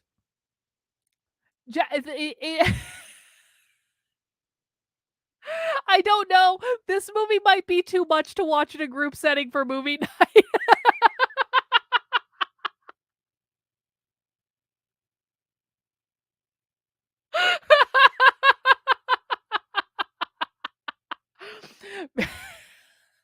This might those who know what The Secretary is about and have seen The Secretary knows why it might be too much for movie night. Someone might sue me for sexual harassment if we watch this movie for movie night. But James Spader is in it, and he's so fucking beautiful. He is. It's the the Secretary is not a group activity. Although we did do Jennifer's book launch party, the one book that has come out of writers group in my supporter community is an erotic romance. So maybe it actually. What my supporter Discord is basically like 50 Shades of Grey. Everyone's like, Carlin, how do we sign up? You sign up by going to carlin.substack.com and paying me $5 a month. And you get access to the 50 Shades of Grey supporter Discord. All right, I'm stopping now. I'm stopping. your first aid kit, the alcohol wipes, here's the safety shears. Like, that's real kink. It's so risk aware and safe. That's really cool. That's reminding me of when I say structure equals freedom. It's like structure doesn't have to be rigid and boring. It's like the structure allows us to play and be free. Yes. Yeah. It's I'm the hearing language that's Victor provided. shower right now. I Victor's do like, a oh, lot I'm of gonna have a things good night where tonight. a lot of content that's like BDSM things for vanilla folks. Like, I'm trying to bring that together because so many people look at people who practice kink as like, is that some trauma shit you're working out? And I'm like, sometimes it is, but the point is that the person who is working it out is given this like Thanks, nest Naruto. I to saw that sit in earlier. with it, That's and funny. they're in the driver's seat, which is the spin on someone who's like working through trauma. Is that trauma is when power was taken from you, and kink is a place where we give your power back in tenfold. And in ethical non-monogamy communities, Because they do she the needs same to thing. get They create laid a ton so of bad. language She needs to and go to a dungeon redundancy so and bad. transparency It's not even where funny. people experience trauma, like relationship trauma. Like, lots of us have that. Yeah. So even if you're going to be in monogamy, Hang on. Have we ever seen your lovely husband on video? Well, yes. We did a stream after Russia invaded Ukraine in which we talked about it, like, and talked about him being a Ukrainian and like his perspective and all that stuff. And he got enough super chat money for a new gun, which he did buy a new gun, and he's got it all pimped out and stuff. But like Victor has been on the channel. Victor doesn't like being online. And so we have seen him once. You can go back and find it. But not in the context that we're talking about now. I don't think he would ever do that. He would blush too much. It was a while ago, Bod. It was like, I don't know if you were really around then, but Victor has been on the stream. intentional monogamy is like polyamory language and transparency, but done in a monogamous relationship. So this is also good for people neurodivergent on the autism spectrum because of all that. We're already overthinking, you know how we do. We've already got a narrative up here. We're making a lot of assumptions. And anytime you assume, you're missing an opportunity to connect. Yeah. And we have to connect through language. So having all this language in the BDSM community, in the ethical non-monogamy community, helps us bridge over to one another so that we can have real intimacy, which is, I'm sharing my mind with you. Yeah, exactly. Mm-hmm. That feels so good and feels aligned and integrated with who I am, and will resonate so much with people out there listening.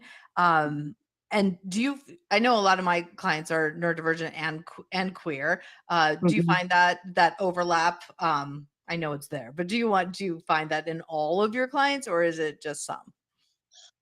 Most of my clients hit somewhere on the spectrum. I haven't figured out where the Venn diagram is for all Hang that. on, we got a super chat coming in from Murphy's Pool. Murphy's Pool says, I'm blocking Autumn, and I encourage everyone to do the same. There is chicanery afoot. Autumn, Murphy's Pool just paid me $10 to announce that he's blocking you and that you're engaging in chicanery, Autumn. No more fucking chicanery. We caught you. We caught you right in the act, red-handed, fucking around.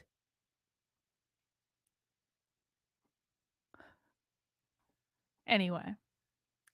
No, they did. They've talked about heteronormative. They basically talked about when they were in straight heterosexual relationships and they married the wrong men. They were engaging in heteronormativity, and heteronormativity is bad because their marriages didn't work out because they picked the wrong person. And now because their marriages didn't work out, they are getting divorced. And they're queer now because they're lesbians, because they're rebelling against heteronormativity, because they don't understand that queer doesn't mean gay. It's like I noticed it very blaring when I started going to BDSM dungeons, that there were a lot of people on the spectrum there. And it made so much sense. It just hit me over the head. I was like, well, of course, because we're all being so clear and, just like straightforward, and there's no assumptions whatsoever. And it's like the aftercare follow-ups, like that was a huge empowering experience for me. Because when I was single was when I started going to the dungeon. And at that point in time, I wasn't mixing kink with sex like I did before.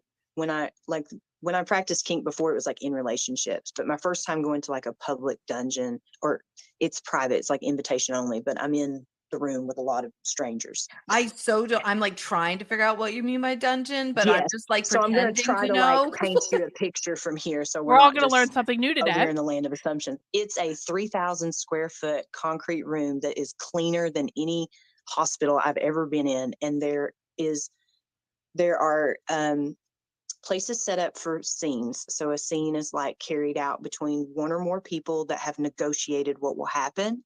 So there are props. Sometimes there's like a St. Andrew's cross, which is like a huge X where somebody can be like hooked to it with restraints, little D-ring carabiners, if they like that thing. Bondage makes me feel free. because I have a lot of sexual energy. So I feel like when I'm tied up, I can just let all that out. So usually people who like bondage, they feel like they have a ton of sexual energy. There are a lot of people, this is true. I used to do a lot of executive coaching. I know things. People tell you things when you're coaching them that you can never unhear. There are many, many, many, many, many, many, many CEOs, very powerful people that are in control of a lot of other people in their normal lives that balance that out by being taken out of control in a dungeon. So life is about balance. When you are in control and powerful in one aspect of your life, you're going to need to balance that by being taken out of control and being forced to be submissive in another aspect of your life. And things like this are a safe and controlled way to be taken out of control. So, anytime you see a high-powered, yes, billions, exactly, this was demonstrated expertly in the show Billions.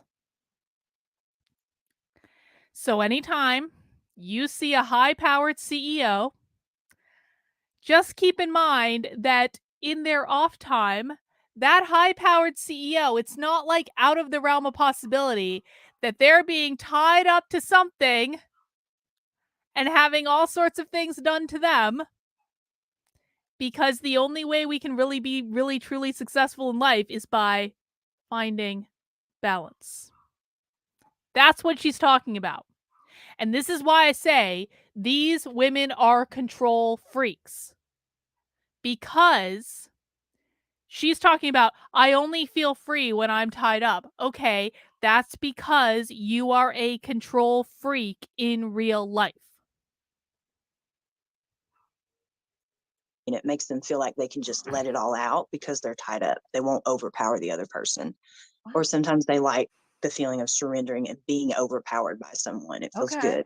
Where is this dungeon? Is this like in every city near there you? What? Oh my gosh, they can be. So you get on FetLife to find the local ones in your area, and then you have to vet. So a vetting process would be done at what's called munches, and munches are done that's in what a public munch is. settings, Oh, like a okay. restaurant, and you just meet all these kinky people in a regular public setting, and they decide if you would be safe there, and you decide if you would be safe there by meeting them in a public space first. What is munch? What's munch mean? Munch. So munch is when you're meeting the kinky people in a public setting, because you have to vet each other because it's such an intimate thing. Okay. So that's what they call it on FetLife. When you see the word munch, it means public setting that is safe. It's in a general public. So again, like that, lots of redundancy, communication, transparency, and like vetting process, making everything safe. So you don't just like show up to the dungeon and walk in whoever you are. You can't do that. That's not okay. You have to sign a waiver and you have to pay like a door fee and everything. It's wonderful. And then like the place where I was at, there's this 3,000 square foot concrete room, and it's super clean. The walls are nice and painted, but everything is like all the surfaces are sanitizable, basically, is what's happening. Yeah. There's no sex allowed in the dungeon, only kink. So you won't see people like having intercourse or oral sex or anything like that. You just see people acting out kink. So that could be electric play with like violet wands. And I know some of these things are going to be like, what's that? But like Google that, because we're going to, I could go forever with that. BDSM Or you can see apparently is somebody clear. getting bondage, and impact play is usually a lot of what goes on in there. But there's even like captivity, where there's like these cages that are like human cages, and some people like to be put in there. I have a and question. Yeah, let's go. Let's go. So you're saying there's no sex? No sex. But you're talking about things that I assume are arousing. And so They if are somebody's arousing. getting this done, somebody's bound to have an orgasm. There's going to be fluids. Like, I have had an orgasm in the dungeon. Yes. yeah. So how is that not considered sex? I mean, in my definition, 'Cause it's that not would be sex. penetrative. But to the Right. general public, they usually think of sex as genital action. Oh, like if it's happening. So, penetration or something. Okay. yeah, there's no genital action happening. Okay. Okay. Sorry. I just had to. No, great question. We're all Actually, learning great. new things 'Cause, today. yeah, You're there was a welcome. nipple play situation, and the person topping me like squeezed my nipple in just the right time and just the right way, and I had an orgasm, and I didn't know I could do that. So that was one thing. It was like, Good I information. It was did not know that because about she let myself. Thank go. you. It was And so because another question, as Yeah. somebody who you guys are going to learn things about me today that maybe you didn't want to know. The French call the orgasm the little death. What does that mean? The little death is the letting go that is required to have you cannot be in control when you have an orgasm. And the whole idea is that having orgasms, letting go, is supposed to, the little death is supposed to prepare you for the big death, the real death, la petite mort. Exactly. Because when you die for real, you're also letting go. Fun fact. But the reason that caused her to have an orgasm had nothing to do with like the physical stimulation. It was all mental because she let go. This is why I say, like, when you are a control freak in one aspect of your life, the world is going to find a way to take you out of control. I promise you. And it's going to feel fucking awesome because then you're balancing out your control freakishness in one aspect of your life. I'm not saying you have to do it through this sort of thing, but if you're going to be taken out of control anyway, doing so in a controlled setting is much more preferable than being taken out of control by like being sent to jail because you did something stupid or losing your job or getting in a fight with someone. It's just like, it's like you're going to be taken out of control. If you are a control freak and this is like a problem, you're going to be taken out of control in some way. If you have so much control in one aspect of your life, eventually it's going to balance out. And you can either be proactive and be in charge of how you're being taken out of control, or you can allow the universe to develop a way to take you out of control. But I promise you, if the universe develops a way to take you out of control, you might not like it so much. who ruminates a lot and has an active mind and kind of spinning thoughts, and probably my main barrier for enjoying pleasure during sex would be my mind thinking too much and getting distracted. Control freak. Is kink potentially because of the, I don't know, I'm just making this up, but higher level of stimulation? Like, does it sometimes get you out of your head so you're not ruminating so much? I'm just guessing. Exactly. Yeah. Exactly. And that's part of the appeal to it, is like impact play is tons of sensation. I have nowhere to go but to be in my body. I'm being flogged. Like, you know, and sometimes I'm being asked to count the flogging. So now I'm really here because I'm 1, 2, Oh, very 3, present. very both people. So I started out with bottoming and impact play, but now in my present relationship, my partner asked me, she was like, I want to be your submissive. I want to submit to you. And I was like, oh, I've never been anybody's dominant before, but I know how to do it. And let's work it out. So we worked it out. So now I do the flogging, and it's heavily just so intense. Like, I experienced so much euphoria through her because I know what that flogger feels like. Why are When you she putting this I'm moans. literally information out on the pretending to know internet? what flogging is right now. Okay, Listen, sure. Oh yeah. I understand that I'm talking about like pro tips and stuff like that, but like I'm not doing it. Like, I've never actually been involved in this sort of thing, to be fucking clear before rumors start. I'm talking about it from a psychological perspective, and we're having fun with it and all that. But like, why are you talking about this shit on the internet? Like, honestly, like, do you think that your partner like appreciates that you're putting out on the internet that you flog her because she wants to be your submissive? This just seems like really like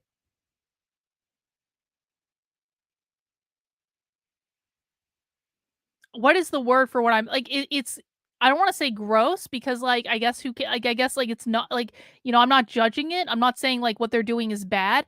I just don't understand why she's putting it out on the internet.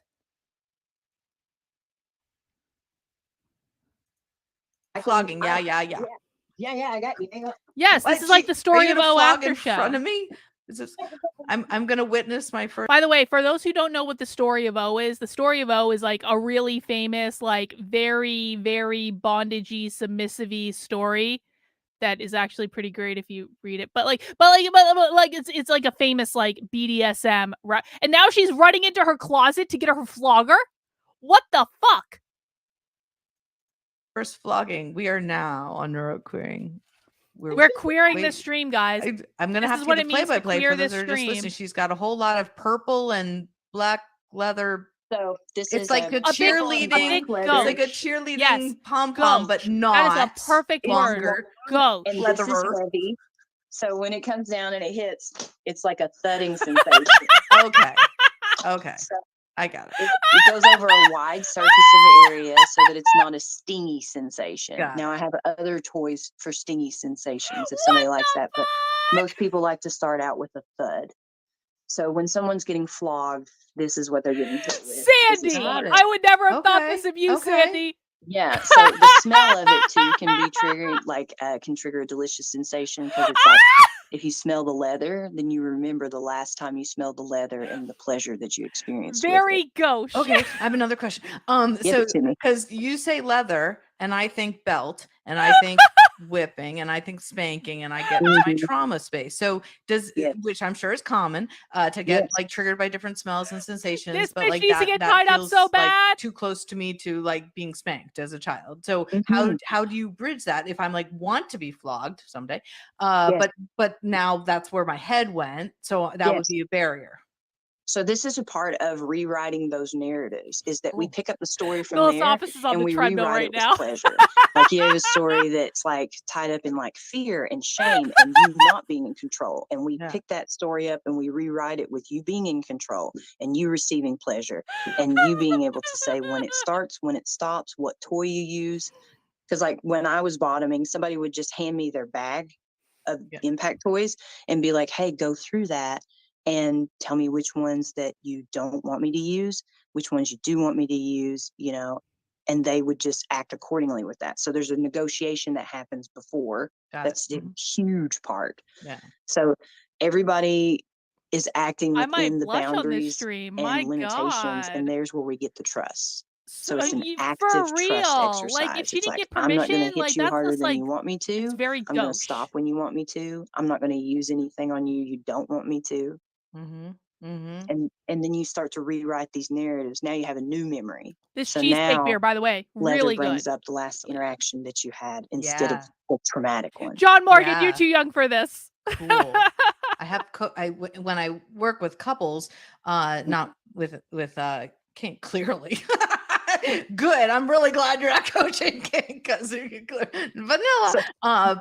Anyhow, but we do talk about code words and during sex and intimacy, or even just a social situation that we want to get out if we talk about code words. So I'm just curious if you have a certain Sin, I think you might be too young for this too. Choosing the code words or which ones you have found to be common, because people are always like, I can't think of one, and then it always comes back to pineapple or something. It's always pineapple. I don't know what it is about the pineapple. Well, I know that pineapple has some like roots in like the swinging world, right? Yes, you put them on your porch to like let people know that you're a swinger. You wear pineapples to like signal to other people. I didn't know that. Pineapple means. You put a pineapple on your porch, and that means you're a swinger. I'm not sure. I learn something new every day. In an SNL skit. There used to be, I'm not kidding, there used to be a huge pineapple merchandise display at Hobby Lobby. They put pineapples on fucking everything. And now I'm looking at the pineapple display at Hobby Lobby, which is a deeply Christian-owned religious business. Why did Hobby Lobby have the giant fucking pineapple display in which they had pineapple sculptures and pineapple t-shirts and pineapple fucking lamps and pineapple fucking everything? What is I'm learning so much new information today. Man, Anyhow, I don't know. in the BDSM community for safe words, we have 3 because there's a hard and a soft, and I'll explain. And so we use the traffic light system. Green means go. Yellow means I'm close to my maximum edge. Like if I'm hitting, like for example, if I'm doing impact and somebody's like, that last hit was stronger than I wanted, but I don't want you to stop, they'll say yellow. Yellow. Okay. So I know that means to tamp it down, but they also don't want to stop. But if somebody says red, that means everything stops immediately and we start aftercare. So if you want cuddles, water, snacks, Netflix and chill, or to be left alone, we start the aftercare. I like it. It's easy. It's Now something everyone's going to be looking universal, for pineapples Yeah. on people's porches. Yeah. Or we'd be like, aha, Brilliant. the Hendersons. I love all this. I knew the This has Hendersons taken were such kinky. a different turn than I thought we'd be talking. It's so complex. I tell you, it's so complex. And I'm like, pleasure's wait, spelled different by everybody. It's so funny because the levels when we started talking about heteronormativity, that the levels of moving away from heteronormativity are so vast, and like We have and so I'm totally just queered this shit recognizing tonight, and guys. We're witnessing doing in great. myself like how much further and more expansive I can become. That's where I'm at. That's Yeah. where I'm at. That's why I was telling you about attraction in Yeah. these boxes. I was like, I've studied sex and attraction and arousal and desire for so long now that I'm like, oh my gosh, it's the heteronormativity that is making queers recreate heteronormativity under the rainbow. They Yes. don't understand that like being lesbian, pan, bi, that's just heteronormativity with a rainbow painted on it. Like it's just more That's complex what it than that. feels like. That's why it hasn't been attractive to me. Interesting. Yeah. It's not just, it's just rigid once again, you know, and then you get into like gold star lesbians and platinum gays. And now What the we're fuck right does back that to being mean? obsessed Heidi, with what does that genitals, mean? which is ridiculous. What is a gold Yeah, star and lesbian? hierarchy and Or a all of that. platinum Yes, gay? and that's What does that patriarchy. mean? That's Mhm. white supremacy What? patriarchy when you're Mhm. talking about judging someone based off of their sexual history. Hell, that's purity culture. That's Oh, they've never patriarchy had 101. dick. Okay, And then okay. That I makes keep sense. arguing with these gold star lesbians, and they think that it's not that because they're women. They're like, well, I can't be patriarchy because I'm a woman. And I'm like, it's the same tool. Wait. And you're using it in this. So wait, is her point that if you're a gold star lesbian that you are not is it that you are a gold star lesbian, you're not engaging in patriarchy, or you are engaging in patriarchy? It must be that you're so if you're a gold star lesbian, you have not engaged in patriarchy. That's the only thing that makes sense. Same way. Mhm. And not You being a know, the gold star opposite of lesbian means you've patriarchy is engaged in not white a supremacy. matriarch, it's equality. Mhm. Mhm. You got to Yeah. get rid of the hierarchy, honey. Yeah. It's got to go. Yes. Wait, but are gold Yes. star lesbians Yes. engaging in patriarchy and white Yeah, supremacy or not? I think I stitched you on TikTok when you said that because it really impacted so me. The opposite confused. of patriarchy is not matriarchy; it's equality. Yeah. And That's Bell Hooks. You know, Bell Hooks taught me that. okay, and actually, that interesting. I was just thinking about Audre Lorde. You can't dismantle the master's house with the master's tools. Yes. Same Yes. point. Black women are always going to tell you how to heal better than anybody else. Oh, They are going to tell you she's you cannot get saying she's saying that having this idea. Okay, I understand now. So she's saying that even the basic idea of a gold star lesbian is creating a hierarchy, which is the same as patriarchy or white supremacy or like a platinum like gay or whatever the fuck. Like any sort of hierarchy in which some people are considered more prized than others is engaging in white supremacy or patriarchy. I understand. Thank you. So all hierarchy is heteronormative. healing from white men. Like everybody's like, oh, read The Body Keeps the Score. I'm like, that's just some other white dude trying to sell me healing. You're the oppressor. What would you know about healing? I'm so with you. I don't have that. I don't even have that book anymore. But have you read the Judith Herman one that just came out? Trauma. Not. It's a trauma. It's a really nice that it's a woman.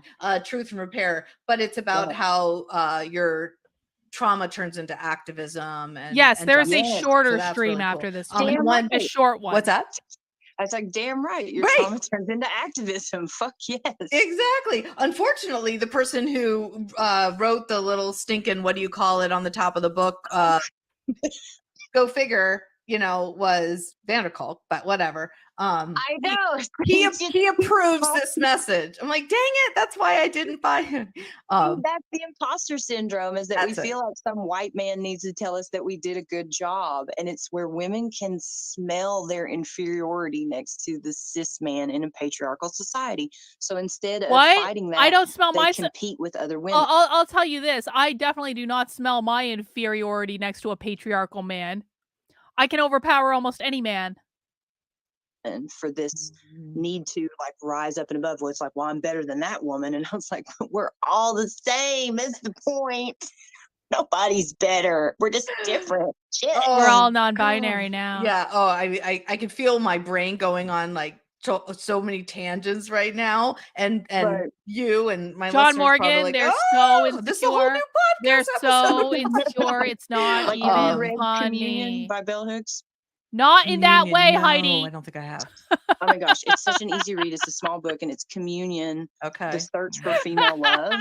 And she even has a whole chapter for lesbians in there. And that's where What it did I hit me say that about Gold being Star powerful lesbian in was real just life and another then not in other hierarchy places? in queer society. And they're not alone in that. Like platinum gay men, these are men that are born in cesarean births, so they've never touched a vagina, therefore they are the most gay. And I'm Because like, that was their Oh. choice in doing. Right? What the heck? Wait, is that really a thing?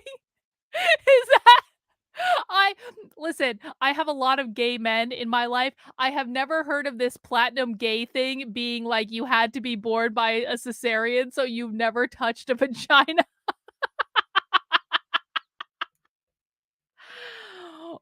Wow. Yasmin, you knew. You did. It's true. get the fuck out of here. And then when I have these conversations with people who identify as Gold Star lesbians, they argue with me that they should be allowed to be proud. And I'm like, proud of what?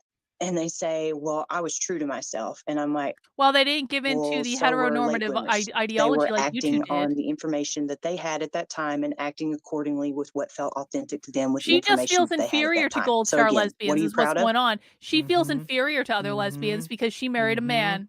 Yeah. Yeah. And what are you saying about those women when you say like, oh, I made it and I was They're true to mad. myself and I Exactly. didn't do what society told me that I should do? Yeah, there's a lot of looking down on. I dated 1 hour, a Gold Star lesbian who she's that's how she identified, and immediately the narrative was I'm lesser than, I wasn't as true to myself, I wasn't as brave, Yes. I wasn't as intuitive, Yes. and then we had an interesting conversation about public displays of affection Mhm. because I was I was saying, I was pretending it was going well, but it wasn't. Mhm. Asking if I could hold her hand, and she said, "There you go again, because you didn't have to do all the work to fight for us to feel safe, to hold hands in public. So no, you can't come out as some newbie lesbian just late on the scene who like thinks it's okay and safe to have public displays." I was like, "I'm sorry, I'm sorry, I'm sorry." What the fuck? I was like, it was really But this is like fascinating. silencing women and quieting women, and it's like there's nothing feminist about any of that. And it's just, oh man, it's so Mhm. odd to me. And it's like I Mhm. do have the experiences of the violence and knowing how it's an act of courage to hold hands in public, but I've also slept with cis men, so I still understand what she was saying. I would never say it that harshly to someone. It's like my partner grabbed my hand. We were going to a grocery store in the country town that I live in. I think you were there for this conversation where I just kissed her hand and I said, hey, that's not safe for us to do that here. And the only difference was that she grew up in Miami where this was a Yes. non-issue, and I'm in a country town. So it's not even that, That's a very compassionate, respectful way of doing it. And had she said, that she doesn't feel safe, even if I thought it felt safe, and this goes back to like from a trauma informed place, you can never say I'm creating safe space. Like we're in a safe space because you don't know if the other person feels safe or not. I yeah, felt safe at the moment. She did not. And so yeah, had she said that, yes, versus shaming me, it would have gone over a lot better. yes. But it's like the whole rhetoric is coming from a place of insecurity where Yeah. we're like trying to They put are people through mad these they're not paces gold of like, star well, how gay lesbians. are you? And I'm They're like, feeling oh my inferior, God. and so they're like, we shouldn't now even we're have back this to hierarchy at attraction all. and Why how do you it is care? more than the flesh on somebody's bones. Okay. Heidi's like really Like, offended if by you this. I've never think that seen Heidi so offended. attraction Like, is how just dare skin deep, you then you're about as deep as besmirch a fucking a puddle. gold star It's lesbian? Yes. just say that you're Real shallow. Just lesbians say understand that. the But don't value try of to a gold just star call it a lesbian. fucking box.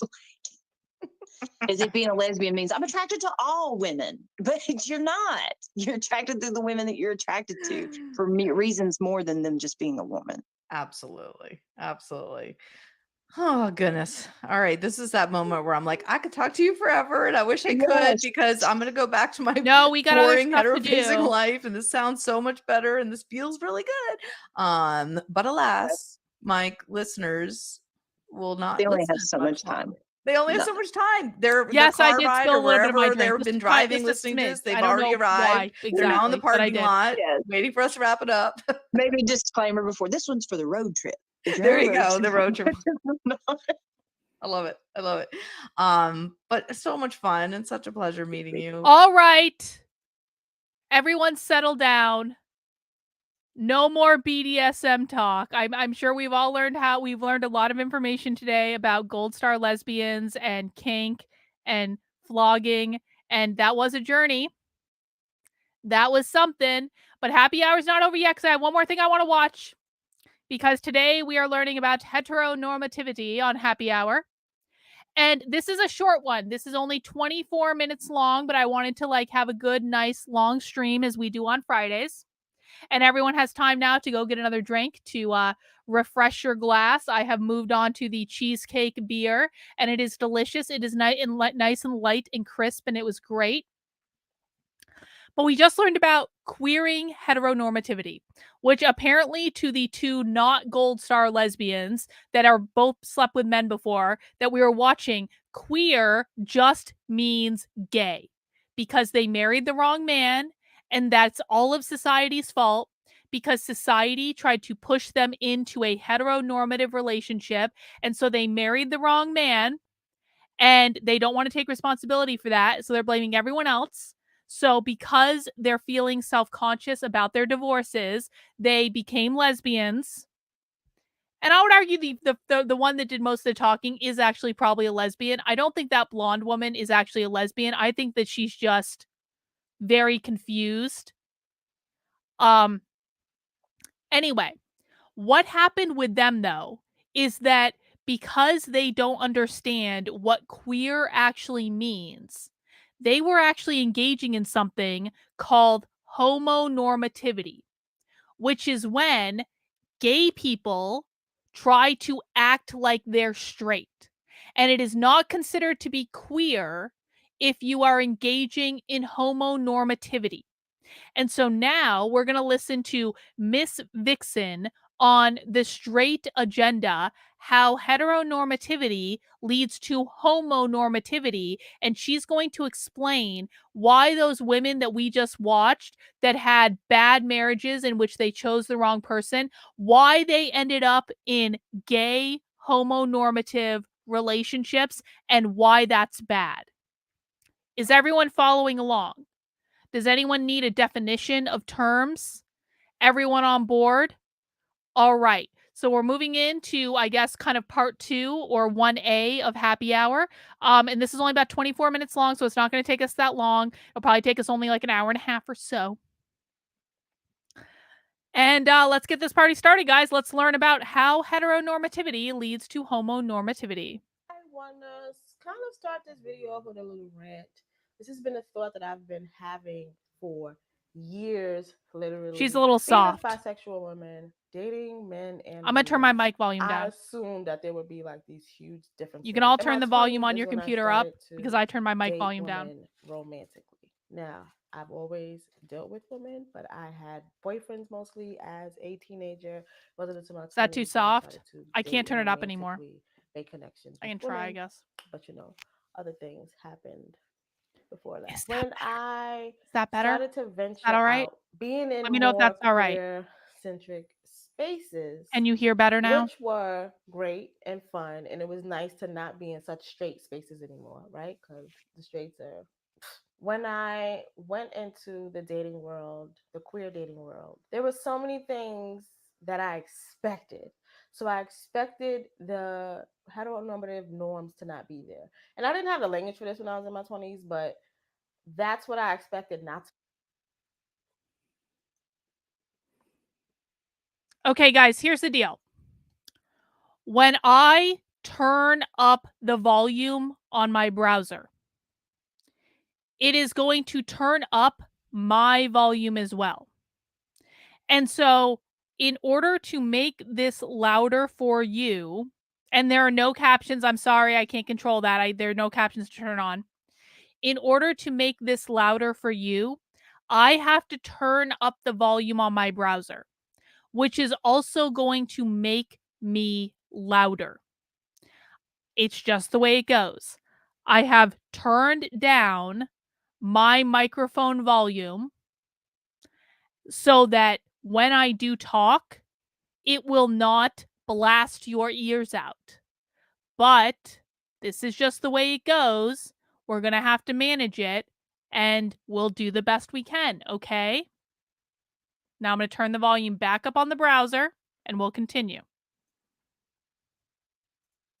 To exist in those spaces. I expected freedom. I expected everyone kind of making their own rules and standards and all of that stuff. And that is not what I got. What I got was still something that mirrored gendered dating. So, what I mean by that is a masculine presented person with a feminine presented person. There was also hierarchy of who was the better gay Hierarchy versus again. who was not in the LGBTQ space in the ways that was good for Am the I whole way community. louder than her? How's Just my all of volume this compared to her? stuff that I just did not expect to exist. And I'm used to it now, but in my 20s it was just like, why are we doing this? Like, why are we doing the same thing that straight cis people do? Like, I did not understand it. All right, And I'll now that turn my I'm volume down older more. and I have the language and I have done the readings, I've observed the behaviors, I thought it was time to I've turned the address volume down the more. heavy amount of heteronormative things that exist in queer spaces that make me uncomfortable, that I do not like, and that I want to stop. And because I am a Virgo, and we prefer to intellectualize our feelings. We don't want to feel them. We Virgos just definitely do that. rather That's true. intellectualize them and talk about them. Figured I'd make a video about it. So here we are.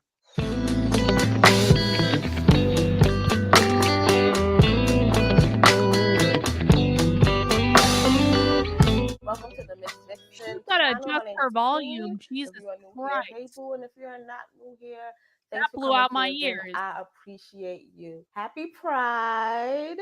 Happy belated Juneteenth. I have not seen y'all on YouTube. On Patreon, y'all seen me, but I haven't seen y'all on YouTube. I thought to make a video about this last year, and I just never got around to doing it. And it just made sense for me to just do this now. It's Pride anyway. It's at the top of my mind. So let me do it. Sorry, Why not do my these fault. It's structures her fault. mirror the very gendered heteronormative things we, or maybe just I, assume didn't exist in queer spaces? I understand that maybe this was naive of me when I was younger, but these things still exist, and these feelings of discomfort of these things existing still resonate with me. I thought the easiest way to start would be to start by talking about preferences. Look, I get it. It's cool. It is. Yeah, I'm not your type. It's fine. I just feel like we're the same, you know? We're both soft studs. I'm not soft. Well, we're the aggressor. What makes you think I'm aggressive? Stop playing with me, man. I'm not playing with you. I'm just saying.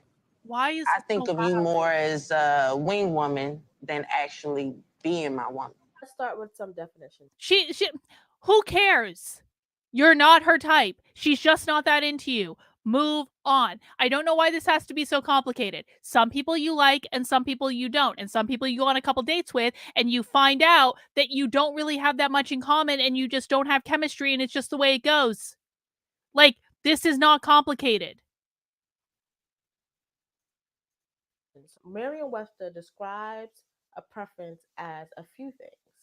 1A, the act of preferring, the state of being preferred. 1B, the power or opportunity of choosing. Really? 2, one that is preferred. 3, the act, fact, or principle of giving advantages to someone over others. And 4, priority Thanks, and the Kina. right to demand and receive the satisfaction of an obligation. What influenced me to start this video talking about preferences was I was recently featured in a video by Julian Steve titled Can We Retire the Word Preference in Dating? Check that video out. I do have the link Why? for the full video in the description. There are other Black creators in that video as well. Really good. Check it out. Our preferences are steeped in bias, preconceived notions that determine Our preferences are seeped in bias. So this is exactly, attraction is a social construct. That's exactly what she's saying, Philosophist. Well done. You got the super chat in before she even said it. She's saying you only like what you like because society tells you what to like. Well, no, that's not actually how that works, but okay. whether we will engage with someone, whether we fear someone, the need for safety, and ways in which we can reduce the harm that we receive from a lot of the systemic oppression that happens around us. Preferences could also be about you. Who often desires you could become a preference as well. We're going to keep today's conversation about romantic interactions, but I want to emphasize that preferences, the choices that we make, are highly influence all of the socialization that we do. One more thing I want to add about preference is that it also exposes our bias and it exposes the things and behaviors we're averse to, and it exposes the things and behaviors that make us feel the safest. Because of that, who you partner with also reveals your politics. So it will reveal your racism, your colorism, your homophobia, your transphobia. Who you partner with reveals if you are racist or transphobic. Remember, if you don't date Black trans people, you are both homophobic and transphobic and racist. Your biphobia, your classism, your Biphobia? elitism. Who's afraid It of will bi people? expose that. But yeah, I hear you, love is That love doesn't even and, make any sense. who I sleep with doesn't determine this, blah, blah, blah, blah. Girl, it does. Who you partner with continuously reveals the actual practice of your politics. Because your preferences also Your reflect sexual who you practices feel are deserves practice of your desire, who politics. you feel deserves love, and who Wow. you feel deserves This is care perfect. and community. This We is always great. talk about the proximity to whiteness, but we don't talk about, well, of course, I'm not gonna talk about because you're straight, but gay people don't talk about the proximity to straightness. Mhm. Who Okay. pander? All right. Well, Who let's talk pander? about it Proximity then, to Jeff. whiteness, proximity Proximity to to straightness. So just like straightness. in the Black community, we have these hierarchies that happen where lighter skinned people are closer to whiteness. This closer to whiteness. This everybody's trying to be closer to whiteness, so they don't want to fuck with somebody that's underneath them in the totem pole because it's like you're pulling me down here where I'm trying to like get as close to this as I can because I know I can never be this. It's the same thing with straightness. That's why you see a lot of Actually, Jeff, I was reading in the queer Marxism book that being queer is not the ultimate political act. Being transitioning your body medically, having trans surgery is considered the ultimate queer political act because it's permanent. You can't undo it. So, like, the cutting off of the boobs is considered to be like the ultimate queer political act because it's permanent.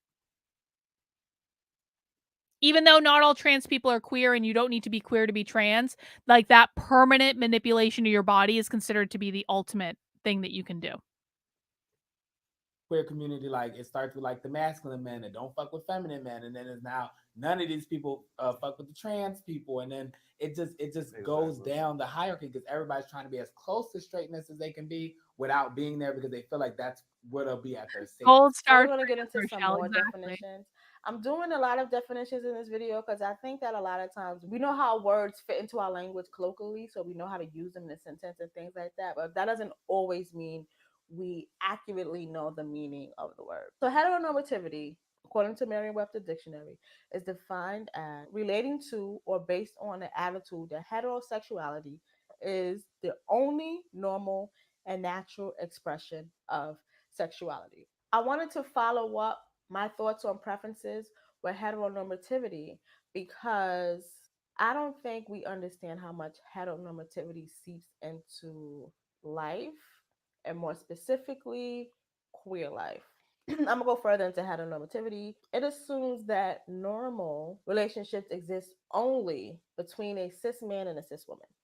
In a heteronormative society, anything outside of these norms is considered abnormal or inferior because essentially the goal is for the two They're the people ones, to come hang on. together, get married. These people are the ones who are defining them as inferior.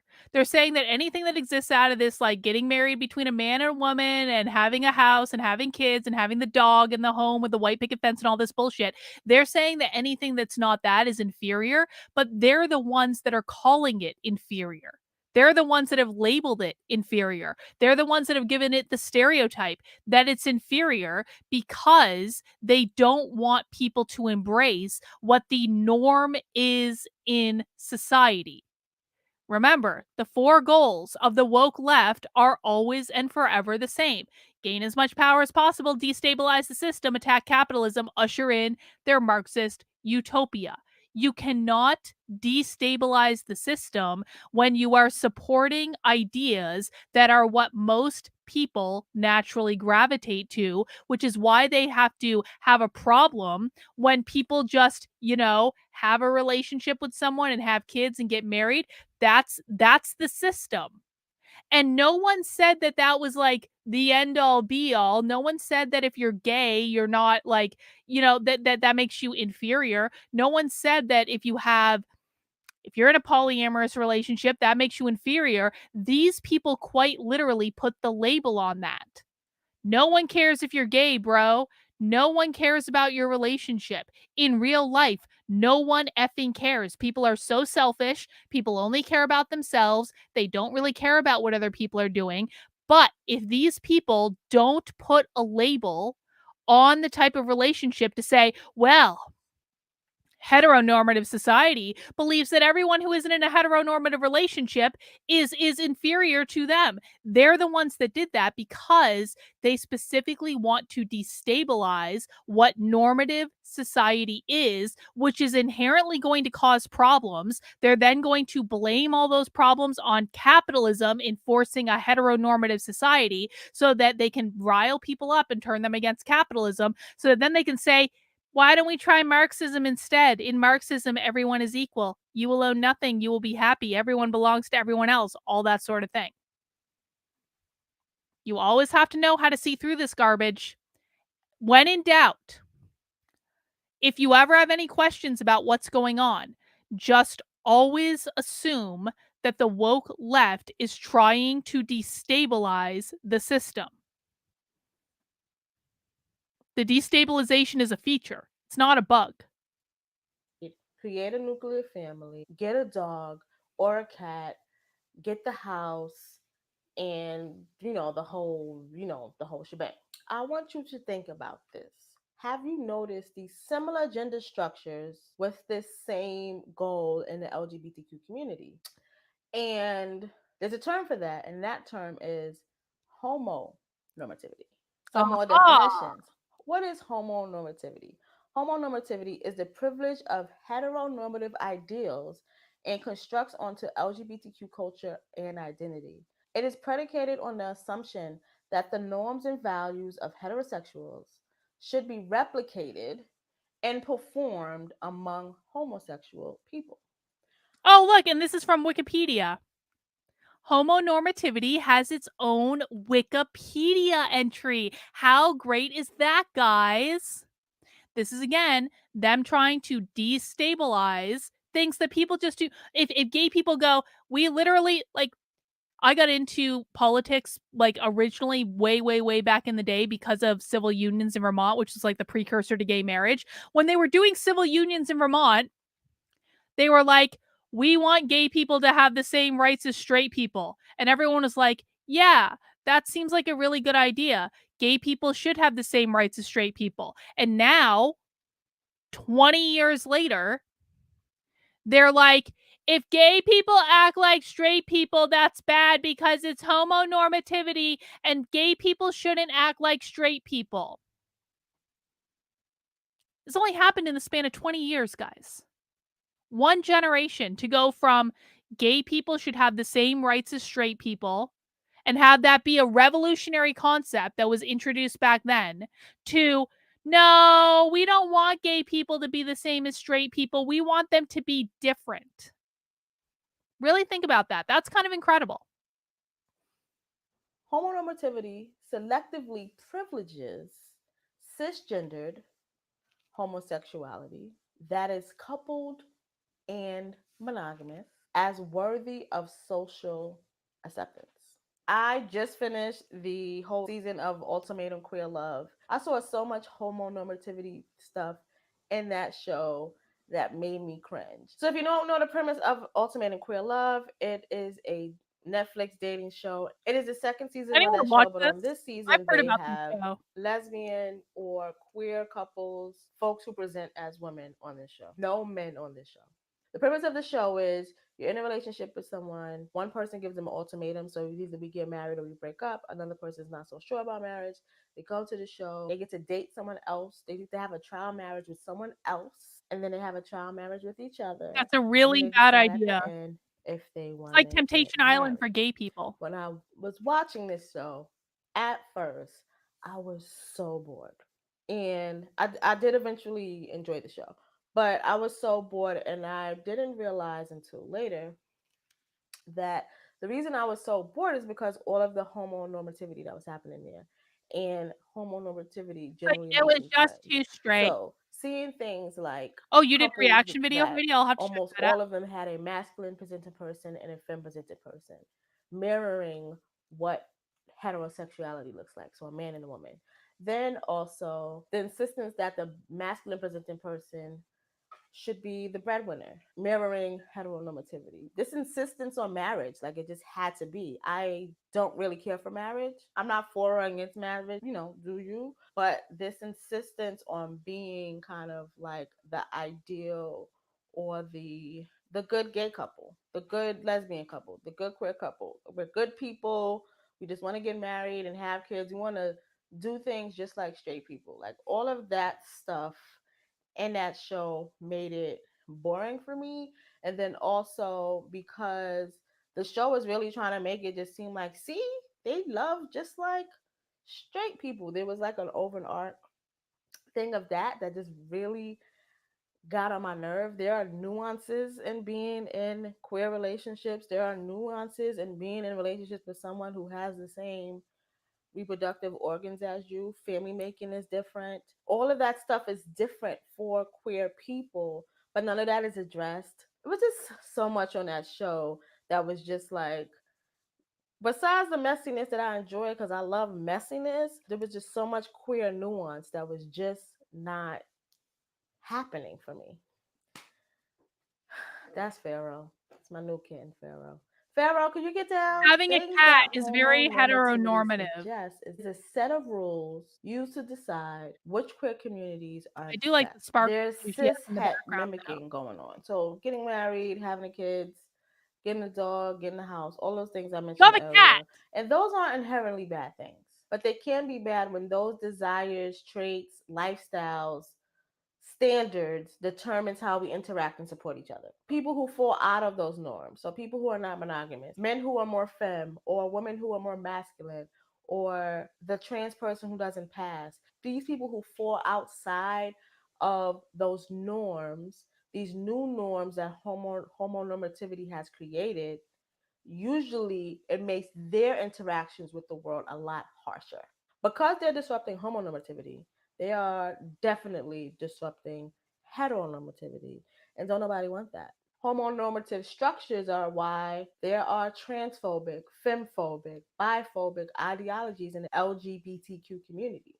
There's an emphasis on gender like roles and responsibilities that mirror heterosexuality. And that was something I noticed right away. And I was just so confused. Like, why is that happening here? Like, we could create the world we want and we're mimicking that. Something I still have a hard time grappling with. Although now I have more insight as to why that exists, it still perplexes me. These set norms, so studs do what studs do, and femme lesbians are over here doing that, and femme boys are over here doing this, and trans women that only date cis men, and then there's trans men that only date cis women, or you only date trans people who are passable, or non-binary people who do not draw attention because they are also passable to whatever gender norm that's in the space.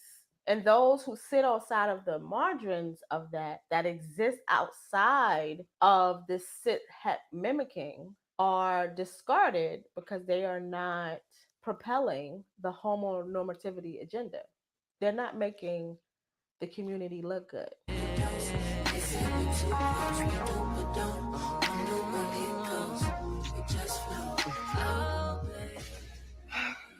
Can I confess something? I don't usually date other masked women. Me neither. You were a dare. You were an experiment. So is your experiment working? So the thing about societal trends like homonormativity, the one we're talking about today, is that they're made to be insidious. You don't really realize them until someone points them out. We accept trends and norms as natural, and they're all anything but natural. There's no correct way to be gay, to be bi, to be trans, to be queer. Wait. Vince is asking a great question that is not at all gauche. Wait, if queerness by definition is to be disruptive to heteronormativity and homonormativity, then what does it matter if these queer folks are considered outsiders still? I'm confused. It matters because they need something to complain about. That's it. That's the only reason it matters. Because if they aren't creating problems, they aren't destabilizing the system, and so they need to create problems where no problem exists so they can inherently destabilize the system by creating problems. The revolution, as Rottweiler always says, the revolution is perpetual. You can't have a perpetual revolution if you aren't constantly creating problems where no problem exists. No correct way to do it at all. If you think about it, inherently, there is no space that is just simply heteronormative either.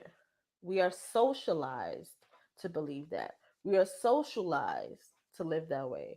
Most queer people were raised probably by straight parents. The whole world stuffs this cis het agenda down our throats. It's gross. It's what we're working with. It's what we got to work with at the moment. We live in a world that literally only affirms monogamous, straight, romantic relationships. And the families that come from monogamous, cis, straight relationships. Well, homonormativity, basically a respectable politic in a queer space, started to become a lot more prevalent and accepted through media. So yes, you can be gay, but you have to be the right kind of gay.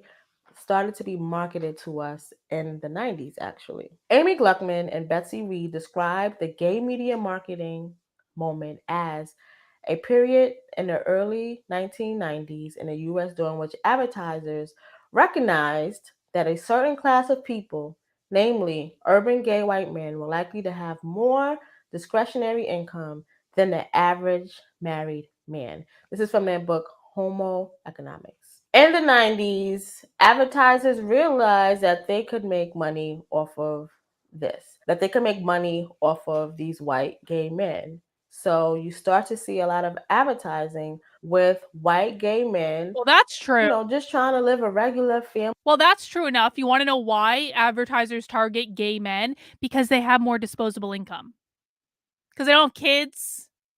They go on fancy vacations. They do fabulous things. Like, this is making good sense. Yeah, she's blaming Queer Eye for the straight guy. That's exactly it. Family life, they're usually both masculine presenting men, nothing too off putting to the straight eye. And you start to see lots of ads like this in the 90s pushing this kind of hormone normative idea to the masses. This recognition ushered in an era of direct marketing to gay men and lesbians and included imagery intended to reflect the interests and lifestyles of these potential consumers. In consumer based capitalism, purchasing power is one of the hallmarks of citizenship. Representation in marketing campaigns is a manifestation of this cultural belonging. One obvious implication of this form of cultural belonging is that it is limited to those who have purchasing power, which is white, cis, gay, and lesbian people. This kind of Right, you have representation purchasing power expresses too. the right way to be queer in a very shallow attempt to reduce homophobia. Things like this is why I'm not a huge proponent of representation being a pathway to anyone for liberation, because it's still the ruling class that determines and controls who is represented. Also, the cost of making queerness look like that commercial that I presented earlier. White masculine men who are just like you, that is kind of the essence of a lot of these commercials, creates harm for most of us because most of us are not masculine white men. Most of us are not white lesbian women. Most of us are not cis. But homonormativity says that's how we all should exist. And if we do not exist in that way, we are disrupting the system. It also gives people who are not a part of the LGBT community the idea that we all are look, present, and want the same things, live the same way, exist the same way, and that's not true. This hierarchy happens amongst many races. Black men in general center most of the conversations about Black queer identity, which is wild because when you think about Pride and you think about how that started as a riot put on by Black trans women, Black lesbian women, Latina women, keyword woman. But we'll have that conversation another day. We're talking about homonormativity. We move. We move. We are complicit in systems of power, and there is no pure queer who can stand outside of sexual and gendered norms. It's really difficult to. We are all pretty engaged in this process of homonormativity and reaching this almost straight standard even in our queer existence. I don't think there's much need Fat to Black activist. question the opposition Indeed. between homonormative gay life and queer transgressions, but I do think It's okay, Sin. that We're almost done. Oh, it is a conversation that we should bring foundational to the Black forefront American more. philosophics like no. What? They got married? Adina, do you take Hattie to be your lawfully wedded No. wife? So how do we stop this? How do we get to a point where we're like Black queer and dead ass free? Honestly, I think it all starts with us looking deep into our preferences and interrogating them, why they exist, and what are those ideal standards you are trying to uphold? Are those aligned with homonormativity ideals? Are you just mimicking cishetness? Are you mimicking cishetness in your dating life, in your friendships, Are in you the families that we Black create, in trans your communities? Are you always You don't pushing embrace the queer dating people Black who fit trans these people. norms to the forefront and pushing You people are who are bad. in the margins You of are that, embracing who don't fit homonormativity. these norms to the back? Those systems living inside your personal choices affects everyone. So if you really believe you want a queer space that disrupts homonormativity, you got some work to do, boo-boo. Thanks so much for watching this video to the end. I would like to keep this conversation going because I am still playing around with this. I'm still theorizing. I'm still I would love to hear more trying theorizing. to formulate more ideas around this. So in the comments, if you could share with me some cis That's basically that. I'm going to turn down the volume on this now so I can come back to normal volume. Hang on. I can't hear myself talk when I have to turn down my microphone volume when people have bad sound. All right, guys. So is everyone clear? Homonormativity is bad because it means that gay people are trying to act like straight people. And so to solve for homonormativity, we not only need to go to the BDSM dungeon to work out our kink, we also need to date Black trans people. Is everyone clear? Everyone got their marching orders? Everyone know what they need to do? Excellent. Break. Guys, that's going to wrap up our happy hour for today. We do happy hours on Fridays every single week where we watch woke content from start to finish and we have some drinks and we talk about it. Tomorrow, of course, will be Socialism Saturday at 6 p.m. We go live an hour later on Saturdays for Socialism Saturday. I don't know what we're watching yet, but I promise I'm going to pick out something good. I got some good options. I will announce what we are watching tomorrow. Please make sure you are subscribed to my channel if you are not already. Please double check. If you think you're subscribed, you might not be. Please make sure you mount that like button on the way out the door if you have not already.